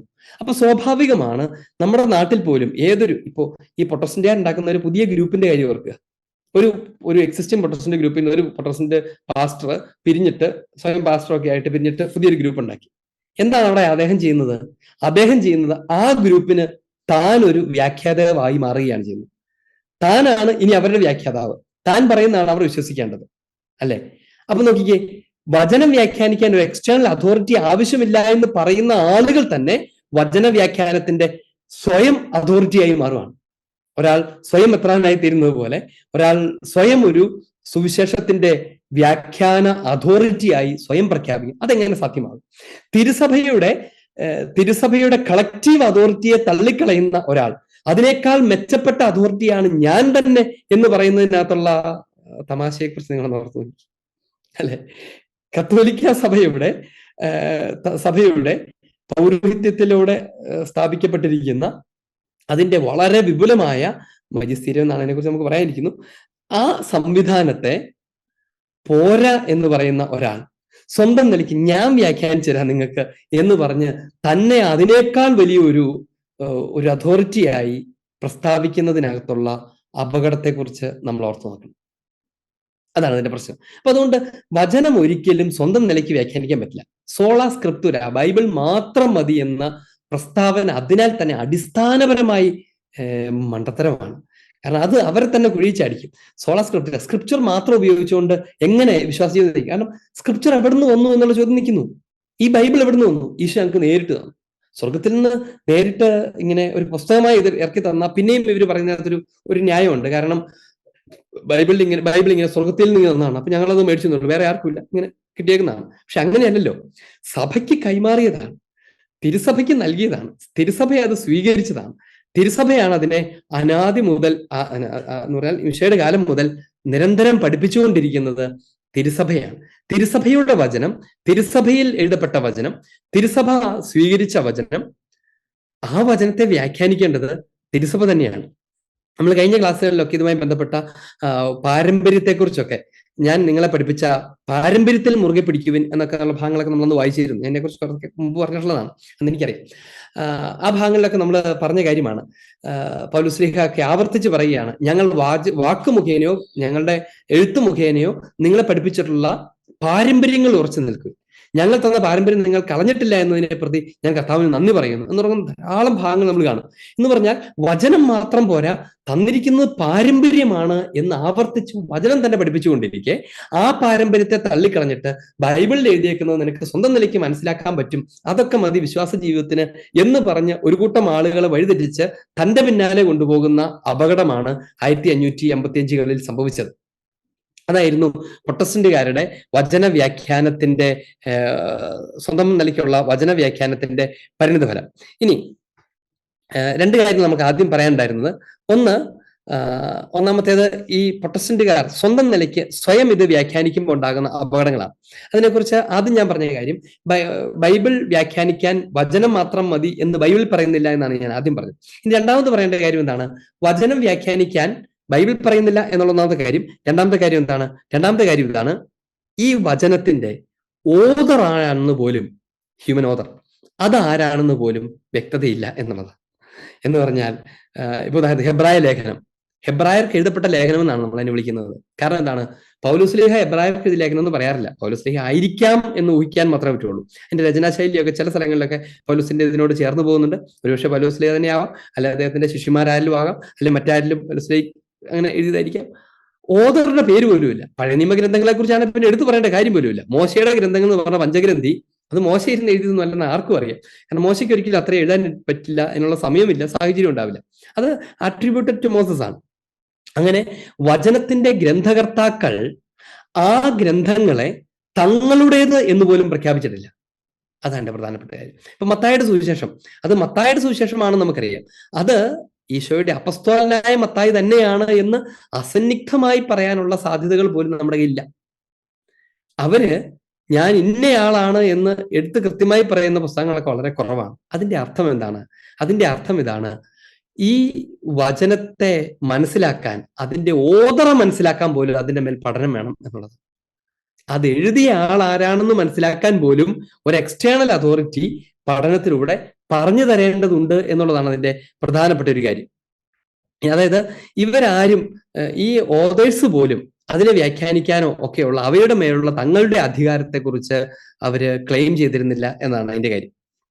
അതുകൊണ്ട് വിശുദ്ധ ഗ്രന്ഥത്തിന് സ്വയം സാക്ഷ്യം നൽകാൻ കഴിയുമായിരുന്നെങ്കിൽ, വിശുദ്ധ ഗ്രന്ഥം അതിൽ തന്നെ സ്വയം സെൽഫ് വിറ്റ്നസ് ചെയ്യുമായിരുന്നെങ്കിൽ, വിശുദ്ധ ഗ്രന്ഥത്തിന്റെ ഉള്ളടക്കത്തെക്കുറിച്ചോ അത് പറയുന്ന കാര്യത്തെക്കുറിച്ചോ രണ്ടഭിപ്രായങ്ങൾ ഒരിക്കലും ഉണ്ടാകുമായിരുന്നില്ല. ഇത് ഇങ്ങനെയാണെന്ന് പറഞ്ഞാൽ അങ്ങനെ തന്നെ.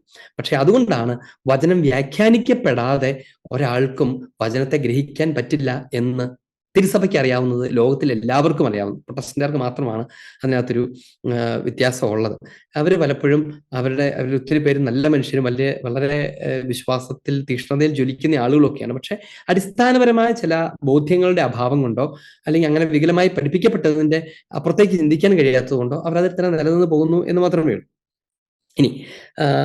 ഇനി രണ്ടാമത് പറയേണ്ട കാര്യം എന്താണ്? അങ്ങനെയാണ് എങ്കിൽ വിശുദ്ധ ലിഖിതം സ്വന്തം നിലയ്ക്ക് വ്യാഖ്യാനിക്കപ്പെടേണ്ടത് അല്ല. അങ്ങനെയെങ്കിൽ പിന്നെ ഇത് ആര് വ്യാഖ്യാനിക്കും എന്നുള്ളതാണ് അടുത്ത ചോദ്യം. ഈ ചോദ്യത്തെ വളരെ സീരിയസ് ആയിട്ട് ദൈവശാസ്ത്രപരമായി നമ്മൾ സമീപിക്കേണ്ട ആവശ്യമുണ്ട്.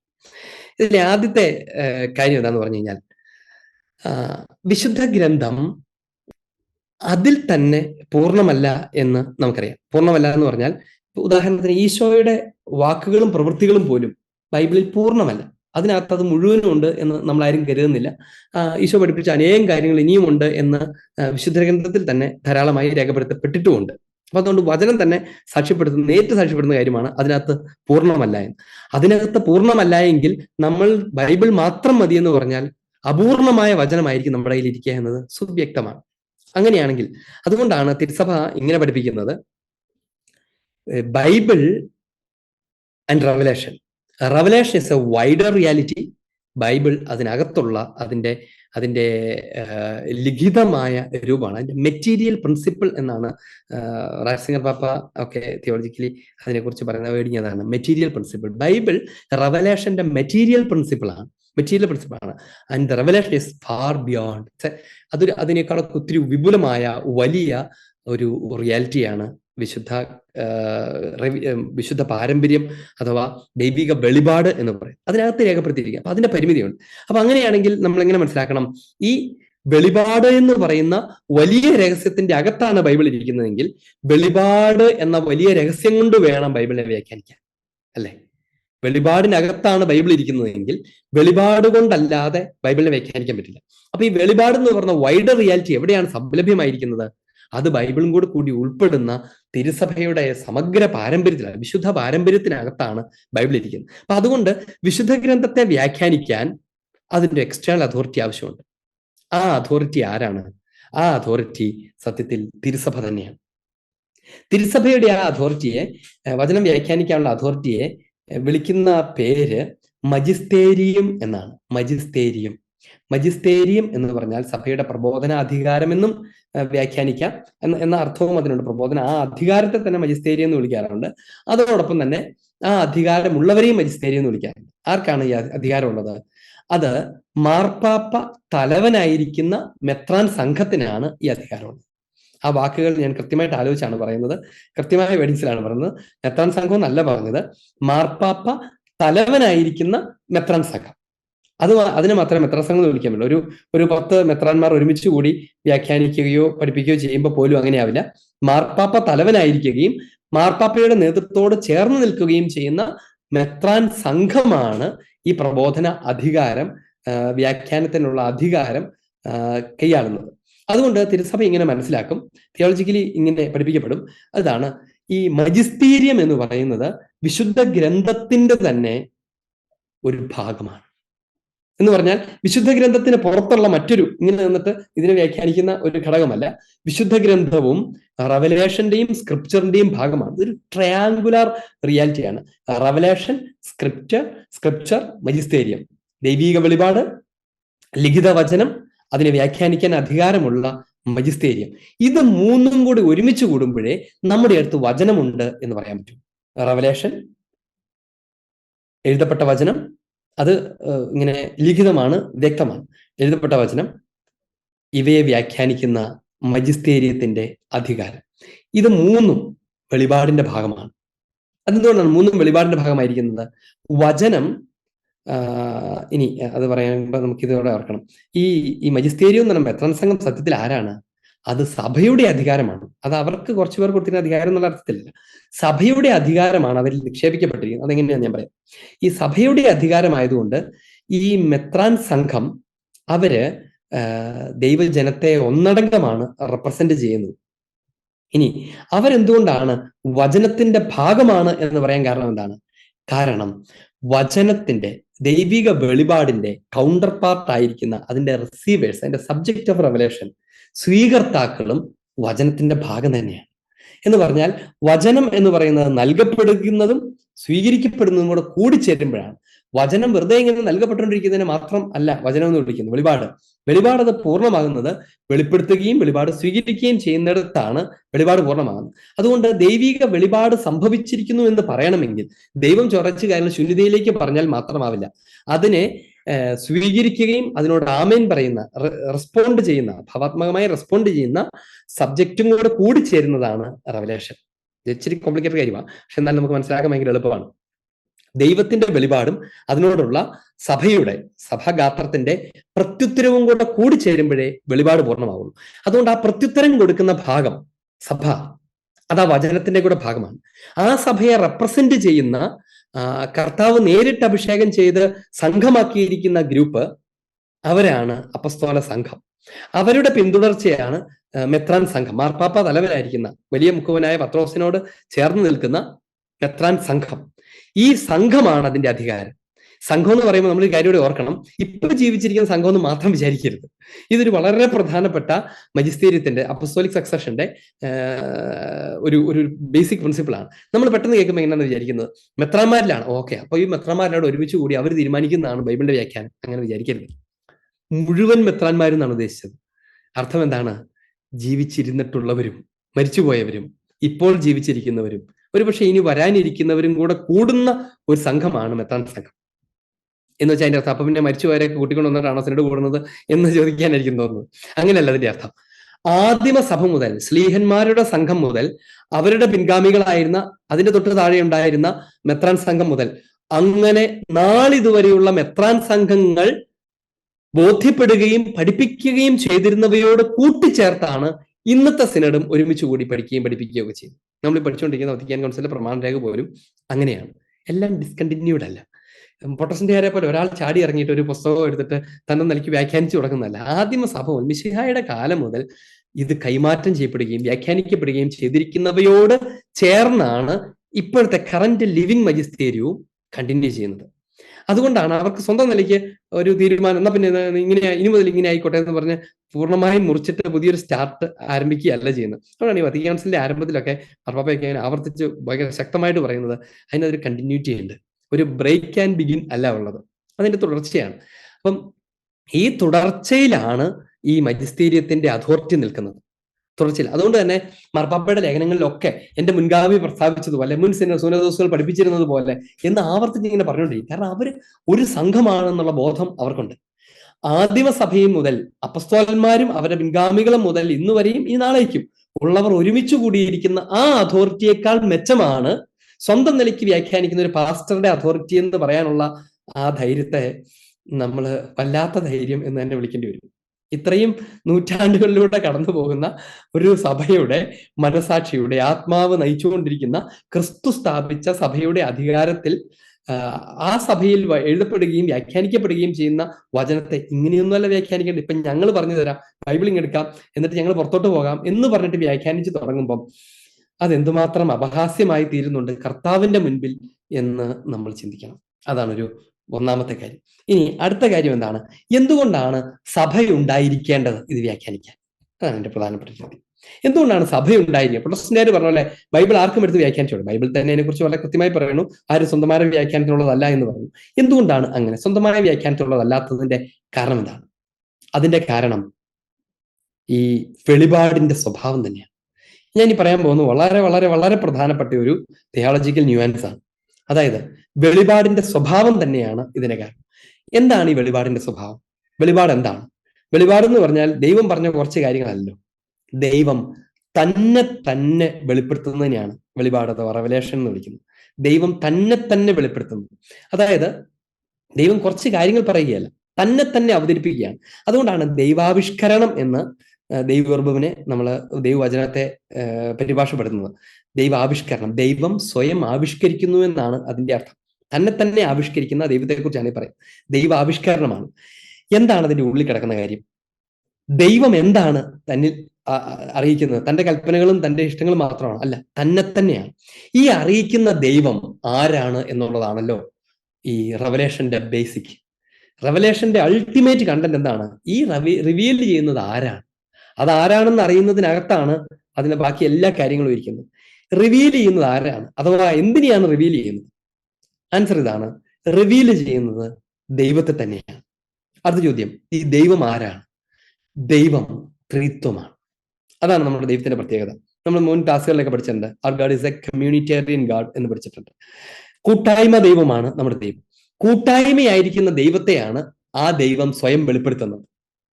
കൂട്ടായ്മയായിരിക്കുന്ന ആ ദൈവത്തെ ദൈവം വെളിപ്പെടുത്തുമ്പോൾ അതിനൊരു പ്രശ്നമുണ്ട്. എന്താണെന്നറിയാമോ? ഒരു കാര്യം കൊടുക്കുമ്പോൾ, ഉദാഹരണത്തിന് ഒരു ബക്കറ്റ് അല്ലെങ്കിൽ ഒരു കൊട്ട നിറയെ ഒരു സാധനം, മഞ്ചാടിക്കുരു എന്ന് വിചാരിച്ചു. നമ്മുടെ നാട്ടിലൊക്കെ പിള്ളേർ കളിക്കാൻ പണ്ട് ഉപയോഗിച്ചിരുന്ന സാധനമാണ്. വിദേശത്തുള്ളവർ ഈ സാധനം കണ്ടിട്ടില്ല എന്നോട് പറയാൻ നിൽക്കരുത്. എന്തെങ്കിലും ഒരു സാധനം വിചാരിച്ചു, ഒരു കൊട്ട മഞ്ചാടിക്കുരുവാണ്. ആ ഒരു കൊട്ട മഞ്ചാടിക്കുരുവിനെ ഇങ്ങോട്ട് താന്ന് പറഞ്ഞാൽ ഇങ്ങനെ കൈ പിടിച്ചോണ്ടിരുന്ന എനിക്ക് അതിനകത്ത് അങ്ങനെ സ്വീകരിക്കാൻ പറ്റും അല്ലെ? ഇനി മറ്റൊരു ഉദാഹരണം നോക്കുക. ഒരു ബക്കറ്റിനകത്ത് നിറയെ ഐസ് ഫ്രീസറിൽ വെച്ച് ഉണ്ടാക്കി. ഞാൻ ആ ഐസ് എടുത്തുകൊണ്ട് പോകാനായിട്ട് ഇങ്ങനെ ഗ്ലാസ്സുമായിട്ട് ചെല്ലുമെന്ന് ചോദിച്ചു. ഇത് കണ്ടാൽ നിങ്ങൾ ഈ ബക്കറ്റ് പോലെ തോന്നും, എന്നാലും ഈ ഗ്ലാസ്സുമായിട്ട് ചെല്ലുമെന്ന് വിചാരിച്ചു. അതിനകത്തേക്ക് എങ്ങനെ ഇടാൻ പറ്റും? അതിനകത്തോട്ട് കയറിയല്ല, എനിക്ക് കൊണ്ടുവരാൻ പറ്റില്ല. ബേസിക് ആയിട്ട് പറഞ്ഞാൽ, സിമ്പിൾ ആയിട്ട് പറഞ്ഞാൽ എന്താ അർത്ഥം? അതായത് നൽകപ്പെടുന്ന യാഥാർത്ഥ്യത്തിന് ആനുപാതികമായ പാത്രമുണ്ടെങ്കിലേ നൽകപ്പെടുന്നവയെ സ്വീകരിക്കാൻ പറ്റത്തുള്ളൂ. നൽകപ്പെടുന്നവയുടെ സ്വഭാവത്തിന് ആനുപാതികമായ ഒരു പാത്രമുണ്ടെങ്കിൽ നൽകപ്പെടുന്നതിനെ സ്വീകരിക്കാൻ പറ്റുമോ? വളരെ ക്ലിയർ അല്ലേ? നൽകപ്പെടുന്ന യാഥാർത്ഥ്യം കമ്മ്യൂണിറ്റേറിയൻ യാഥാർത്ഥ്യമാണ്. ത്രിത്വൈക ദൈവമാകുന്ന കൂട്ടായ്മ എന്ന യാഥാർത്ഥ്യത്തെയാണ് നൽകുന്നത്. ആ കൂട്ടായ്മ യാഥാർത്ഥ്യത്തെ സ്വീകരിക്കാൻ കഴിയണമെങ്കിൽ ഈ ഭൂമിയിൽ ഒരു റിസീവിംഗ് സബ്ജക്റ്റ് ആയ കൂട്ടായ്മ ഭാഗമുണ്ടായിരിക്കണം. ആ സബ്ജക്റ്റ് സ്വീകരിക്കുന്ന സ്വീകർത്താവ് ഒരു കൂട്ടായ്മ ഭാവമായിരിക്കണം. അതുകൊണ്ട് ദൈവം ഇങ്ങനെ ആഗ്രഹിച്ചു. സഭാഗാത്രത്തിനാണ് തങ്ങൾ കൂട്ടായ്മയായിരിക്കുന്നത് പോലെ, ഈശോയുടെ പ്രാർത്ഥനയ്ക്കകത്തങ്ങനല്ലേ, പിതാവേ ഞാനും അങ്ങ് ഒന്നായിരിക്കുന്ന പോലെ ഇവരും ഒന്നായിരിക്കേണ്ടതിന്. ഇവരും ഒന്നായിരിക്കുമ്പോഴാണ് അവരിലേക്ക് ആ ഒന്നാകലിന്റെ ദൈവത്തെ അവതരിപ്പിക്കാൻ പറ്റുന്നത്. എന്ന് പറഞ്ഞാൽ റെവലേഷൻ നൽകപ്പെടണമെങ്കിൽ ഭൂമിയിൽ ഒരു സഭയുണ്ടായിരിക്കും. ഭൂമിയിൽ ഒരു സഭയുണ്ടായിരിക്കും. ഛിന്ന ഭിന്നമായി കിടക്കുന്ന കുറെ ഗ്രൂപ്പുകളല്ല ഉണ്ടാവേണ്ടത്.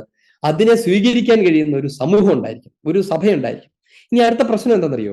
ചുമ്മാ ഒരു സഭയുണ്ടായാലും പോരാ, ചുമ്മാ ഒരു സമൂഹം ഉണ്ടായാലും പോരാ. അതിന്റെ പ്രശ്നം എന്താണ്? ഇത് ഡിവൈൻ റിയാലിറ്റിയാണ് റിവീൽ ചെയ്യുന്നത്. സ്വീകരിക്കുക ഒരു ഹ്യൂമൻ റിയാലിറ്റി പോരാ. ചുമ്മാ ഒരു മിയർ ഹ്യൂമൻ റിയാലിറ്റിക്ക് എങ്ങനെയാണ് ഒരു ഡിവൈൻ റെവലേഷനെ സ്വീകരിക്കാൻ പറ്റുന്നത്? ഭയങ്കര പരിമിതമായിരിക്കും. അതുകൊണ്ട് കർത്താവ് എന്ത് ചെയ്തു? കർത്താവ് വെറും മിയർലി ഹ്യൂമൻ റിയാലിറ്റി ആയി അവസാനിക്കാതിരിക്കാൻ വേണ്ടി തൻ്റെ ദൈവീക ശരീരത്തിൽ ഉത്ഥാനം വഴി തൻ്റെ മഹത്വീകൃത സ്വർഗീയ ശരീരത്തിലേക്ക് നമ്മെ ഉൾച്ചേർത്ത്, നമ്മളെ കൂടെ കൂട്ടിച്ചേർത്ത് സ്വർഗീയ ശരീരമാകുന്ന സഭയെ സ്ഥാപിച്ചു. അതിന് ഡിവൈൻ ക്യാരക്ടറും ഉണ്ട്, കമ്മ്യൂണിറ്റേറിയൻ ക്യാരക്ടറും ഉണ്ട്. ക്രിസ്തു തൻ്റെ ശരീരമാകുന്ന സഭയിൽ സ്ഥാപിച്ചിരിക്കുന്ന കൂട്ടായ്മയാണ് ഒരേ സമയം ദൈവിക സ്വഭാവവും കൂട്ടായ്മ സ്വഭാവമുള്ള റിസീവിംഗ് സബ്ജക്റ്റ്. ആ സബ്ജക്റ്റിന് മാത്രമേ ഈ നൽകപ്പെടുന്ന റെവലേഷനെ ഉൾക്കൊള്ളാൻ പറ്റൂ. അതുകൊണ്ടാണ് കർത്താവ് അത് അന്ന് സ്ഥാപിച്ചത്. അതിനെ തള്ളിക്കളഞ്ഞിട്ട് പിന്നീട് ഓരോ ചേട്ടന്മാര് അവരുടെ ഇഷ്ടത്തിനനുസരിച്ച് ഓരോ ഗ്രൂപ്പ് ഉണ്ടാക്കിയിട്ട് പരിശുദ്ധാത്മാവ് ഇപ്പൊ ഞങ്ങൾക്ക് വെളിപ്പെടുന്നു, ഞങ്ങൾ ഭയങ്കര പ്രാർത്ഥനയാണെന്നൊക്കെ പറയുമ്പോൾ അതെങ്ങനെ ശരിയാവും? അതെങ്ങനെ ഒരു സാധാരണ മനുഷ്യന് ഉൾക്കൊള്ളാൻ പറ്റും? അതെങ്ങനെ നിലനിൽക്കാൻ പറ്റും? അതൊരു ഉപജീവനത്തിന്റെ അപ്പുറത്ത് അതിനെന്ത് സാങ്കത്യമുണ്ട് എന്ന് തന്നെ ചോദിക്കേണ്ടി വരും. ഇതൊരു ഒരു ഹോൾഡ് ചെയ്യുന്ന ഒരാളുകളോടുള്ള ഒരു വിഷമമൊന്നുമല്ല. പകരം അതിന്റെ റെലവൻസ് എന്താണെന്നാണ് ഈ ചോദിക്കുന്നത്. റെലവൻസ് എന്താണ്? ഓക്കെ, നമുക്ക് മനസ്സിലാകും ഒരു പ്രത്യേക ഘട്ടത്തിൽ കത്തോലിക്ക സഭയോടുള്ള അദ്ദേഹത്തിന്റെ കണ്ണിൽ കണ്ട കുറച്ച് എതിർപ്പുകളോ അല്ലെങ്കിൽ ചില ശിക്ഷണ നടപടികളോടുള്ള വെറുപ്പോ ഒക്കെയാണ് സത്യം പറഞ്ഞാൽ ഈ ഭിന്നതയ്ക്ക് കാരണമായി തീർന്നത്. പക്ഷെ അതിനുവേണ്ടി പിന്നീട് എന്തുമാത്രം ന്യായീകരിക്കേണ്ടി വരുന്നു, എന്തുമാത്രമാണ് ഛിന്ന ഭിന്നമായി പോകേണ്ടി വരുന്നത്, എന്തുമാത്രമാണ് വിശ്വസിക്കുന്ന ആളുകൾ സ്വയം നഷ്ടപ്പെടുത്തേണ്ടി വരുന്നത്. അതിന് കൊടുക്കേണ്ടി വരുന്ന വില എന്താണെന്ന് ആലോചിച്ച് നോക്ക്. ആ സഭയിൽ നിന്ന് സ്വീകരിക്കേണ്ട സത്യവചനത്തെ മനുഷ്യന് സ്വീകരിക്കാനുള്ള സാധ്യത നഷ്ടപ്പെടുത്തുകയല്ലേ ചെയ്തത്. അത് അന്ന് സംഭവിച്ച വലിയൊരു വഴിതെറ്റലോ ഒരു എടുത്തുചാട്ടത്തിന്റെ ഫലമായിരുന്നു എന്ന് തിരിച്ചറിഞ്ഞ് ഈശോയുടെ ശരീരമാകുന്ന സഭയിലേക്ക് മടങ്ങി വരാനുള്ള ഹൃദയ വിശാലതയും സ്നേഹവും, കർത്താവിനോടുള്ള സ്നേഹം, അല്ലാണ്ട് വേറെ ആരോടുള്ള സ്നേഹമല്ല, അത് മനുഷ്യനുണ്ടായി തുടങ്ങിയാൽ ഈശോ ആഗ്രഹിച്ചതുപോലെ ഒരിടയനും ഒരു തൊഴുത്തുമായി മാറും. അതിനുള്ള കൃപ കർത്താവ് തരണം. സ്വീകരിക്കാനുള്ള മനോഭാവം പിരിഞ്ഞു പോയവർക്കുണ്ടാകണം. വിഘടിതമായവരെ ഓർക്കണം, ഞാൻ പിരിഞ്ഞു പോകുന്നത് ഞാനാണ്. പിരിഞ്ഞു പോയ ഞാൻ തിരിച്ചു മടങ്ങി ചെല്ലണം. ഓക്കെ, ശരിയാണ്, ചിലപ്പോൾ ഒരു വീട്ടിൽ നിന്ന് പോലും അപ്പന്റെ പെരുമാറ്റം ഇഷ്ടപ്പെട്ടില്ല എന്നൊക്കെ പറഞ്ഞ് കവളൊക്കെ വീർപ്പിച്ച് ചാടി ഇറങ്ങി പോകുമായിരിക്കും. പക്ഷെ അവന്റെ അസ്തിത്വം നിലനിൽക്കുന്ന ആ കുടുംബത്തിനകത്താണ്. അവനത് തിരിച്ചറിഞ്ഞ് മടങ്ങി ചെല്ലുമ്പോഴാണ് അവൻ തന്നെയും ശരിയാകുന്നത്. അല്ലാതെ അവൻ പിന്നെ എവിടെയെങ്കിലും പോയി വളർന്നോളാം, ഞാൻ എൻ്റെ കാര്യം നോക്കിക്കോളാം എന്ന് പറയുന്നിടത്തല്ലല്ലോ. അത് തിരിച്ചറിയണം. ഈശോയുടെ ശരീരമാകുന്ന സഭയ്ക്ക് മാത്രമേ ഒരേ സമയം ഒരു കമ്മ്യൂണിറ്റിയും ക്രിസ്തു ശരീരവുമായിരിക്കുന്ന ഡിവൈൻ ഹ്യൂമൻ ക്യാരക്ടറുള്ള ഈശോയുടെ ശരീരം പോലെ തന്നെ ഈശോ മനുഷ്യാവതാരം ചെയ്ത മനുഷ്യ നേച്ചറിലും ഡിവൈൻ നേച്ചറിലുമാണ്. അതുപോലെ തന്നെയുള്ള ക്രിസ്തു ഗാത്രമായിരിക്കുന്ന സഭയ്ക്ക് മാത്രമേ ദൈവിക വെളിപാടിനെ അതിന്റെ പൂർണ്ണതയിൽ ഉൾക്കൊള്ളാൻ പറ്റുള്ളൂ. അല്ലാത്തവർക്കൊക്കെ ഇതൊരു പുസ്തകം മാത്രമായിരിക്കും. ഒരു 2000 വർഷം മുമ്പോ 3500 വർഷം മുമ്പ് മുതലോ എഴുതപ്പെട്ട ഒരു പുസ്തകം. ആ പുസ്തകത്തിൽ എഴുതിയേക്കുന്ന കുറെ കഥകൾ, കുറെ സതുപദേശങ്ങൾ, അവ തങ്ങൾക്ക് ഇഷ്ടമുള്ള പോലെ വ്യാഖ്യാനിക്കുകയും അതുപയോഗിച്ച് ജീവിക്കാൻ ശ്രമിക്കുകയും ചെയ്യുന്നു എന്ന പരാധീനത അവിടെ നിലനിൽക്കും. അതാണ് എൻ്റെ കാര്യം. ഇനി ഈ വചനത്തിന്റെ തന്നെ ഒരു പ്രത്യേകത ഇവിടെ പറഞ്ഞിട്ട് അവസാനിപ്പിക്കാം. വചനത്തിന്റെ തന്നെ അടിസ്ഥാനപരമായ പ്രത്യേകത എന്താണ്? ദാറ്റ്സ് എ ലിവിങ് റിയാലിറ്റി എന്നാണ്. It's A growing reality. വചനം വിശുദ്ധ പഠിപ്പിക്കും. വചനം അത് സ്വീകരിക്കുന്നവനോടൊപ്പം വളരുന്നു എന്ന് പഠിപ്പിക്കും. വചനം അത് സ്വീകരിക്കുന്നവനോടൊപ്പം വളരുന്നു. എന്ന് പറഞ്ഞാൽ അതാരാണ് ഈ സ്വീകരിക്കുന്നവൻ? ഒരു മനുഷ്യനല്ല, ഒരാളെ മാത്രമല്ല ഉദ്ദേശിക്കുന്നത്, സഭയാണ്. തിരുസഭയിൽ നൽകപ്പെടുന്ന വ്യാഖ്യാനങ്ങളിലൂടെ, അതിന്റെ പുതിയ ഉള്ളർത്ഥങ്ങളിലേക്കുള്ള ആഴ്ന്നിറങ്ങലിലൂടെ വചനം തന്നെ ഈ ഭൂമിയിൽ വളർന്നുകൊണ്ടിരിക്കുന്നു. അതുകൊണ്ട് ദൈവവചനത്തെ അതിന്റെ പുറത്തുള്ള ഒരു എക്സ്റ്റേണൽ അതോറിറ്റി വ്യാഖ്യാനിക്കേണ്ടതുണ്ട്. വചനം അതിൽ തന്നെ സ്വയം സാക്ഷ്യപ്പെടുത്തുന്നതല്ല. എന്ന് പറഞ്ഞാൽ വചനം അതിൽ തന്നെ സ്വയം വ്യാഖ്യാനിക്കുന്നതല്ല. സ്വാഭാവികമായി അതിനൊരു വ്യാഖ്യാതാവ് ആവശ്യമുണ്ട്. ആ വ്യാഖ്യാതാവ് വെറും ഒരു മനുഷ്യനായാൽ മതിയോ എന്നുള്ളതാണ് സിമ്പിൾ ചോദ്യം. ഒരു പാസ്റ്ററോ ഒരു നേതാവോ അല്ലെങ്കിൽ കുറച്ച് പഠിച്ചു എന്ന് അവകാശപ്പെടുന്ന ഒരാളോ ആയാൽ മതിയോ? അതോ ആ വചനത്തെ ഉൾക്കൊള്ളാൻ കഴിയുന്ന സഭാഗാത്രം തന്നെ ആയിരിക്കണം. നൂറ്റാണ്ടുകളിലൂടെ കൈമാറ്റം ചെയ്യപ്പെട്ടിരിക്കുന്ന സഭയുടെ അപ്പസ്തോലിക പാരമ്പര്യം, അപ്പസ്തോലിക് സക്സഷൻ എന്ന് പറയുന്ന ആ ഒരു അതോറിറ്റിക്ക് അല്ലാതെ മറ്റെന്തിനാണ് ആ വചനത്തെ ആധികാരികമായി വ്യാഖ്യാനിക്കാൻ പറ്റുക? ഇതാണ് ചോദ്യം. ഇനി ഈ അതോറിറ്റി എന്താണ്? ഈ വ്യാഖ്യാനിക്കുന്ന മെത്രാൻ സംഘത്തിന്റെ അതോറിറ്റി എന്ന് പറഞ്ഞാൽ എന്താ? അത് അവരുടെ ഭരണാധികാരമാണോ? എന്താണ് സത്യത്തിൽ ഈ അപ്പസ്തോലിക് സക്സഷൻ, സുചെസിയോ അപ്പസ്തോലിക്ക എന്ന് പറഞ്ഞ കാര്യം എന്താണ്? അതെന്താന്ന് ചോദിച്ചാൽ that is A handing over of the memory of Christ എന്നാണ്. ക്രിസ്തു സ്മരണയുടെ, മിശിഹായുടെ സ്മരണയുടെ, മിശിഹായുടെ രഹസ്യങ്ങളുടെ വിശ്വസ്തതയുള്ള കൈമാറ്റമാണ് അപ്പസ്തോലിക് സക്സഷൻ. ഇത് മനസ്സിലായി കഴിഞ്ഞാൽ ഒരു പ്രൊട്ടസ്റ്റന്റുകാരന് തന്റെ പാസ്റ്ററിനെ കേൾക്കാൻ പറ്റില്ല. കാരണം പാസ്റ്റർ സ്വന്തം നിലയ്ക്ക് ഉണ്ടായി വന്നതാണ്. ഇവിടുത്തെ വ്യത്യാസം എന്താണ്? മിശിഹായിൽ നിന്ന് തങ്ങൾ നേരിട്ട് സ്വീകരിച്ചത്, തങ്ങൾ കണ്ടതും കേട്ടതും അനുഭവിച്ചറിഞ്ഞതുമായ വചനം ഞങ്ങൾ പ്രഘോഷിക്കുന്നു, കൈമാറുന്നു എന്ന് പറഞ്ഞ അപ്പസ്തോലന്മാരിന്ന് സ്വീകരിച്ചതും അവരത് അടുത്ത തലമുറ കൈമാറിയതും അങ്ങനെ ഇടതടവില്ലാതെ നിരന്തരം, പ്രശ്നക്കാർ പറഞ്ഞ പോലെ 15-ാം നൂറ്റാണ്ട് ഞങ്ങൾക്ക് നേരിട്ട് പരിശുദ്ധാത്മാവ് ഒന്ന് വെളിപ്പെടുത്തുന്നു പറഞ്ഞല്ല, നിരന്തരം തുടർച്ചയിൽ കൈമാറ്റം ചെയ്ത് ഇന്നത്തെ മജിസ്തീര്യവും സ്വീകരിച്ച് കൈമാറ്റം ചെയ്തുകൊണ്ടിരിക്കുന്ന ആ സ്മരണയാണ് അപ്പസ്തോലിക് സക്സഷന്റെ കണ്ടന്റ് എന്ന് പറയുന്നത്. അതായത് വചനത്തിന്റെ രഹസ്യങ്ങളുടെ, മിശിഹായുടെ രഹസ്യങ്ങളുടെ സൂക്ഷിപ്പുകാരാണ് അവർ. ഇവർ കൈമാറുന്നത് മിശിഹായുടെ സ്മരണയാണ്. എന്ന് പറഞ്ഞാൽ ഇപ്പൊ ചില കുടുംബങ്ങളൊക്കെ ചില പ്രത്യേക പാരമ്പര്യവും ഓർമ്മയൊക്കെ കൈമാറില്ലേ? ഇപ്പൊ ഉദാഹരണത്തിന് ഒരു ഒരു ഒരു ഒരു ഉദാഹരണം പറയാം. ഒരു ജ്ഞാനായ സമുദായം അവരവരുടെ വംശത്തിന്റെ പാരമ്പര്യം എത്ര ശ്രദ്ധയോടെ കൈമാറിക്കൊണ്ടിരിക്കും. അതിനാ സത്യത്തിൽ കൈമാറുന്ന എന്താണ്? അത് ജനറ്റിക് ആയിട്ടല്ലോ അവർ കൈമാറുന്നത്. അവരുദ്ദേശിക്കുന്നതും അങ്ങനെയല്ല, ജനറ്റിക് എന്നല്ല. അങ്ങനെ ചിലവരൊക്കെ അങ്ങനെ വളരെ സിമ്പിൾ ആയിട്ട് അതിനെ ടു ബയോളജിക്കലായിട്ട് കാണുന്ന ആൾക്കാരൊക്കെ ഉണ്ട്. പക്ഷെ സത്യത്തിൽ എന്താണ്? മിശിഹായിൽ നിന്ന് ആ സമൂഹം സ്വീകരിച്ച വിശ്വാസ പാരമ്പര്യം അത് കലർന്നു പോകാതെ, അതിനകത്ത് കലർപ്പ് വരാതെ തലമുറകൾക്ക് കൊടുക്കും.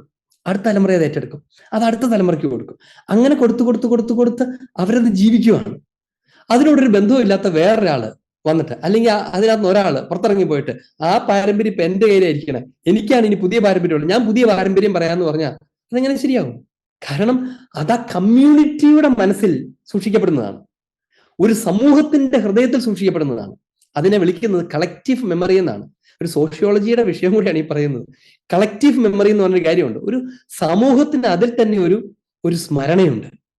അത് ഏത് സമൂഹത്തിനും ഉണ്ട്, അത് ഏത് രാജ്യത്തിനും ഉണ്ട്, ഏത് കൂട്ടായ്മയ്ക്കും അങ്ങനെ ഒരു കളക്റ്റീവ് മെമ്മറി എന്ന് പറഞ്ഞൊരു കാര്യമുണ്ട്. ഇപ്പൊ കേരളത്തിലെ മലയാളികൾക്ക് ഒരു പാരമ്പര്യമൊക്കെ ഉണ്ട്, അവർക്കൊരു ചില ഓർമ്മകളുണ്ട്. കേരളം ഇങ്ങനെയായിരിക്കണം, അതെങ്ങനെ ഭാരതത്തിന്റെ സംസ്കാരം എന്നൊക്കെ പറയുന്നത് എന്താണ്? അത് ശരിക്കും പറഞ്ഞു കഴിഞ്ഞാൽ നമ്മുടെ ഒരു ഓർമ്മയാണ്. ഒരു മനുഷ്യന് തന്റെ പാസ്റ്റിനെ കുറിച്ച് ഓർമ്മയുള്ളതുപോലെ ഒരു സമൂഹത്തിന് ഒരു കളക്റ്റീവ് മെമ്മറി ഉണ്ട്. ഒരു മനുഷ്യരുടെ സമൂഹത്തിന് കളക്റ്റീവ് മെമ്മറി ഉണ്ടെങ്കിൽ മിശിഹായുടെ ശരീരമായിരിക്കുന്ന സഭാഗാത്രത്തിന് വളരെ ക്ലിയർ ആയിട്ടുള്ള, സ്ട്രോങ് ആയിട്ടുള്ള, സുവ്യക്തമായിട്ടുള്ള ഒരു കളക്റ്റീവ് മെമ്മറി ഉണ്ട്. ആ മെമ്മറിയുടെ ശുശ്രൂഷകരാണ്, ആ ശുശ്രൂഷ എന്ന് പറഞ്ഞാൽ എന്താ? അതിനെ കേടുകൂടാതെ കാത്തു സൂക്ഷിക്കുന്ന, വിശ്വസ്തയോടെ കൈമാറ്റം ചെയ്യുന്ന ആളുകളാണ് മെത്രാന്മാർ. ഒരു മെത്രാനായിരിക്കുന്നത് ഈ ഓർമ്മയുടെ സ്വീകർത്താവായിട്ടാണ്. ഒരു മെത്രാഭിഷേകം നടക്കുമ്പോൾ സംഭവിക്കുന്നത് എന്നറിയാമോ? സഭ, മെത്രാൻ സംഘം ആ ഓർമ്മ ആ മെത്രാനിലേക്ക് പകരുകയാണ്. ആ ഓർമ്മയാണ് മിശിഹായുടെ കൈമാറ്റം ചെയ്യപ്പെടുന്ന ഓർമ്മ. പിന്നീട് അപ്പോൾ മുതൽ അദ്ദേഹം ആ സ്മരണയുടെ കസ്റ്റോഡിയനാണ്, അതിന്റെ വിശ്വസ്തതയുള്ള സൂക്ഷിപ്പുകാരനാണ്. തന്റെ ഇഷ്ടത്തിനനുസരിച്ചല്ല, തനിക്ക് കിട്ടിയിരിക്കുന്ന ആ കളക്റ്റീവ് സ്മരണയുടെ പങ്കാളിയാണ്. ആ കളക്റ്റീവ് സ്മരണയാണ് അതിനകത്ത് രേഖപ്പെടുത്തിയിരിക്കുന്നത്. അതായത് ആദിമസഭ മുതലുള്ള കളക്റ്റീവ് സ്മരണയ്ക്കകത്ത് അതിൽ നിന്ന് ഓർത്തെടുത്ത് രേഖപ്പെടുത്തിയിരിക്കുന്ന, ആ ഓർമ്മയിൽ നിന്ന് ഓർത്തെടുത്ത് രേഖപ്പെടുത്തിയിരിക്കുന്ന വചനത്തിന്റെ വ്യാഖ്യാതാവ് ആകേണ്ടത്. അത് 15-ാം നൂറ്റാണ്ടിൽ ഈശോയ്ക്ക് ശേഷം 1500 വർഷങ്ങൾ കഴിഞ്ഞിട്ട് ഇറങ്ങിപ്പോകുന്ന ഒരു ഗ്രൂപ്പ് സ്വന്തമായി ഉണ്ടാക്കിയെടുക്കുന്ന ഓർമ്മയല്ല. അതുകൊണ്ട് ആ ഓർമ്മയ്ക്ക് ആദിയിലെ ഓർമ്മയെ വ്യാഖ്യാനിക്കാൻ പറ്റില്ല. ആദിയിലെ ഓർമ്മ എന്ന് പറഞ്ഞാൽ വചനത്തെ വ്യാഖ്യാനിക്കാൻ പറ്റില്ല. അതുകൊണ്ട് തിരുസഭ ഇങ്ങനെ പഠിപ്പിക്കും. ആ ഭാഗോടെ വായിച്ച് നമ്മൾ അവസാനിപ്പിക്കാം. CCCയുടെ 85, അത് ലൂമിനൻസിൽ നിന്ന് കോട്ട് ചെയ്യുന്നതാണ്, ദൈവവർമ്മയിൽ കോട്ട് ചെയ്യുന്നതാണ്. ഞാൻ അത് വായിക്കാം. ലിഖിത രൂപത്തിലോ പാരമ്പര്യത്തിലോ ഉള്ള ദൈവവചനത്തെ ആധികാരികമായി വ്യാഖ്യാനിക്കാനുള്ള ധർമ്മം സഭയുടെ സജീവ പ്രബോധനാധികാരത്തിന് മാത്രമാണ് നൽകപ്പെട്ടിരിക്കുന്നത്. നോക്കുക, സജീവ പ്രബോധനാധികാരം, ലിവിങ് മജിസ്റ്റീരിയം എന്നാണ്. ലിവിങ് മജിസ്റ്റീരിയം എന്നുള്ള സജീവം എന്ന് പറയാൻ കാരണം അത് നൂറ്റാണ്ടുകളിലൂടെ ഇങ്ങനെ തുടർന്ന് ജീവിക്കുകയാണ്. ഒരു തലമുറയിൽ നിന്ന് അടുത്ത തലമുറയിലേക്ക് തുടർന്ന് ജീവിച്ചുകൊണ്ടിരിക്കുകയാണ്. വ്യക്തികൾ മരിച്ചു പോയിട്ടുണ്ടാവും, പക്ഷെ ആ ഓർമ്മ, ആ മജിസ്റ്റേരിയം അന്നു മുതൽ ഇന്നു വരെ, ആ പ്രബോധനാധികാരം അന്നു മുതൽ ഇന്നു വരെയും ഇനിയും തുടർന്ന് ജീവിച്ചുകൊണ്ടിരിക്കുകയാണ്. ഇനി യേശുക്രിസ്തുവിന്റെ നാമത്തിലാണ് സഭ ഈ അധികാരം വിനിയോഗിക്കുന്നത്. ഈശോയുടെ നാമത്തിലാണ് അധികാരം വിനിയോഗിക്കുന്നത്. അതായത് റോമാ മെത്രാനായ പത്രോസിന്റെ പിൻഗാമിയോട് ഐക്യത്തിൽ വർത്തിക്കുന്ന മെത്രാന്മാരെയാണ് ഈ ചുമതല ഏൽപ്പിച്ചിരിക്കുന്നത്. ഒരു മെത്രാനും ഒറ്റയ്ക്കല്ല, 2-3 മെത്രാന്മാർ സ്വന്തമായിട്ട് അത് ഏറ്റെടുക്കുകയല്ല. ഇനി പുതുതായിട്ട് ഒരാൾ സ്വന്തം നിലയ്ക്ക് ഞാനിപ്പോൾ മെത്രാനായിരിക്കുന്നു എന്ന് പ്രഖ്യാപിച്ച് സ്വന്തം നിലയ്ക്കൊരു സമൂഹം ഉണ്ടാക്കി അതിന് സഭയിൽ നിന്ന് പേടുകയും ചെയ്യുമ്പോഴും അല്ല, മാർപ്പാപ്പയോട് ചേർന്ന് നിൽക്കുന്ന സാധുവായി വാഴിക്കപ്പെട്ട, സഭയിൽ വാഴിക്കപ്പെട്ട മെത്രാന്മാരുടെ കളക്റ്റീവ്നെസ്സിനകത്താണ്, കൊളീജിയാലിറ്റിക്കകത്താണ് ഈ അധികാരം നിലനിൽക്കുന്നത്. ഇനി എന്ന് പറയുമ്പോഴും മറ്റൊരു കാര്യം ഓർക്കുകയാണ്, അങ്ങനെയാണെങ്കിലും സഭയുടെ ഈ പ്രബോധനാധികാരം ദൈവവചനത്തിന് അതീതമല്ല, അതിന് ശുശ്രൂഷ നടത്തുകയാണ് ചെയ്യുന്നത്. ഇതാണ് അതിന്റെ പാരസ്പര്യം. ബൈബിളിന്റെ മുകളിലുള്ള ഒരു അധികാരം എന്നതിനേക്കാൾ ബൈബിളിനെ സംരക്ഷിക്കുന്ന അധികാരം എന്നാണ് അതിനെ മനസ്സിലാക്കേണ്ടത്. ബൈബിളിനെ എഴുതാനോ മാറ്റാനോ വെട്ടാനോ ഉള്ള അധികാരം എന്നല്ല, ബൈബിളിനെ സംരക്ഷിക്കാനുള്ള, സുരക്ഷിതമായി സൂക്ഷിക്കാനുള്ള, കൈമാറ്റം ചെയ്യാനുള്ള അധികാരം എന്നാണ് അതിന്റെ അർത്ഥം. പരമ്പരാഗതമായി ലഭിച്ചവ മാത്രമാണ് സഭ തന്റെ ഔദ്യോഗിക പ്രബോധനത്തിലൂടെ പഠിപ്പിക്കുന്നത്. തിരുസഭ ഒരിക്കലും സ്വന്തമായിട്ടൊരു കാര്യം എന്നാ ഇനി മുതൽ ഇങ്ങനെ പഠിപ്പിച്ചേക്കാം എന്ന് പറഞ്ഞല്ല, പരമ്പരാഗതമായി ലഭിച്ചിട്ടുള്ളവ മാത്രമാണ് തിരുസഭ തന്റെ പ്രബോധനാധികാരത്തിലൂടെ പഠിപ്പിക്കുന്നത് എന്ന് തിരുസഭ തന്നെ പ്രഖ്യാപിക്കുക. ദിവ്യകൽപ്പനയാലും പരിശുദ്ധാത്മാവിന്റെ സഹായത്താലും സഭയുടെ പ്രബോധനാധികാരം ദൈവവചനത്തെ ഭക്തിപൂർവ്വം ശ്രവിക്കുകയും വിശുദ്ധമായി പരീക്ഷിക്കുകയും വിശ്വസ്തതാപൂർവ്വം വിശദീകരിക്കുകയും ചെയ്യുന്നു. ഈ വാചകം നോട്ട് ചെയ്ത് വെക്കുന്നത് പോലും നല്ലതാണ്. എന്താണ് ഈ മജിസ്റ്റേരിയം ചെയ്യുന്നത്? മജിസ്റ്റേരിയം ചെയ്യുന്ന 3 കാര്യമാണ്. ഒന്ന്, ദൈവവചനത്തെ പ്രബോധനാധികാരം അഥവാ മജിസ്റ്റേരിയം ചെയ്യുന്നതാണ്. പ്രബോധനാധികാരത്തെ ഭക്തിയോടെ ശ്രവിക്കുന്നു എന്ന് പറഞ്ഞാൽ ചുമ്മാ ഒരു ടെക്സ്റ്റ് ബുക്ക് എടുത്തിട്ട് വായിച്ചങ്ങ് ഇന്റർപ്രറ്റ് ചെയ്യുന്ന പോലെയല്ല, ദൈവത്തിന്റെ വചനമാണെന്ന് തിരിച്ചറിഞ്ഞുകൊണ്ട് ആദരവോടെ ഭക്തിയോടെ കേൾക്കുന്നു എന്നുള്ളതാണ് ആദ്യത്തെ കാര്യം. രണ്ടാമത്തേത് അതിനെ വിശുദ്ധമായി പരിരക്ഷിക്കുന്നു, അതിനെ സേക്രഡ് ആയിട്ട് കീപ്പ് ചെയ്യുന്നു, സൂക്ഷിക്കുന്നു. മൂന്നാമത്തെ എന്താണ്? വിശ്വസ്തയോടെ എക്സ്പ്ലെയിൻ ചെയ്യുന്നു, വിശദീകരിക്കുന്നു, വ്യാഖ്യാനിക്കുന്നു. സ്വന്തം ആവശ്യത്തിന് വേണ്ടിയിട്ടല്ല, ദൈവത്തോട്, സഭയുടെ പാരമ്പര്യത്തോടുള്ള വിശ്വസ്തയോടുകൂടെ അത് വ്യാഖ്യാനിക്കുന്നു. ദൈവാവിഷ്കൃത സത്യങ്ങൾ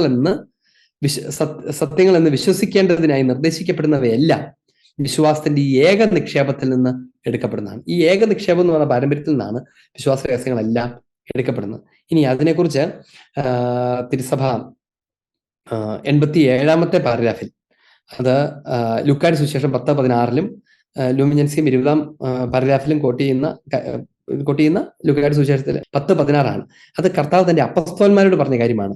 നിങ്ങളെ ശ്രവിക്കുന്നവൻ എന്നെ ശ്രവിക്കുന്നു എന്നാണ്. അത് ഈശോ തന്റെ അപ്പസ്തോലന്മാരോടാണ് അത് പറഞ്ഞത്. നിങ്ങളെ കേൾക്കുന്നവൻ എന്നെയാണ് കേൾക്കുന്നത്. നിങ്ങളെ നിരസിക്കുന്നവൻ എന്നെയും എന്നെ അയച്ച പിതാവിനെയും നിഷേധിക്കുന്നു എന്നാണ് കർത്താവ് പഠിപ്പിച്ചത്. ഇത് പ്രൊട്ടസ്റ്റന്റുകാരോട് പറഞ്ഞതല്ല, അന്ന് അവരില്ല. മാർട്ടിൻ ലൂഥറിനോട് പറഞ്ഞതല്ല, നിന്നെ കേൾക്കുന്നവൻ എന്നെ കേൾക്കുന്നു മാർട്ടിൻ ലൂഥറിനോട് പറഞ്ഞിട്ടില്ല.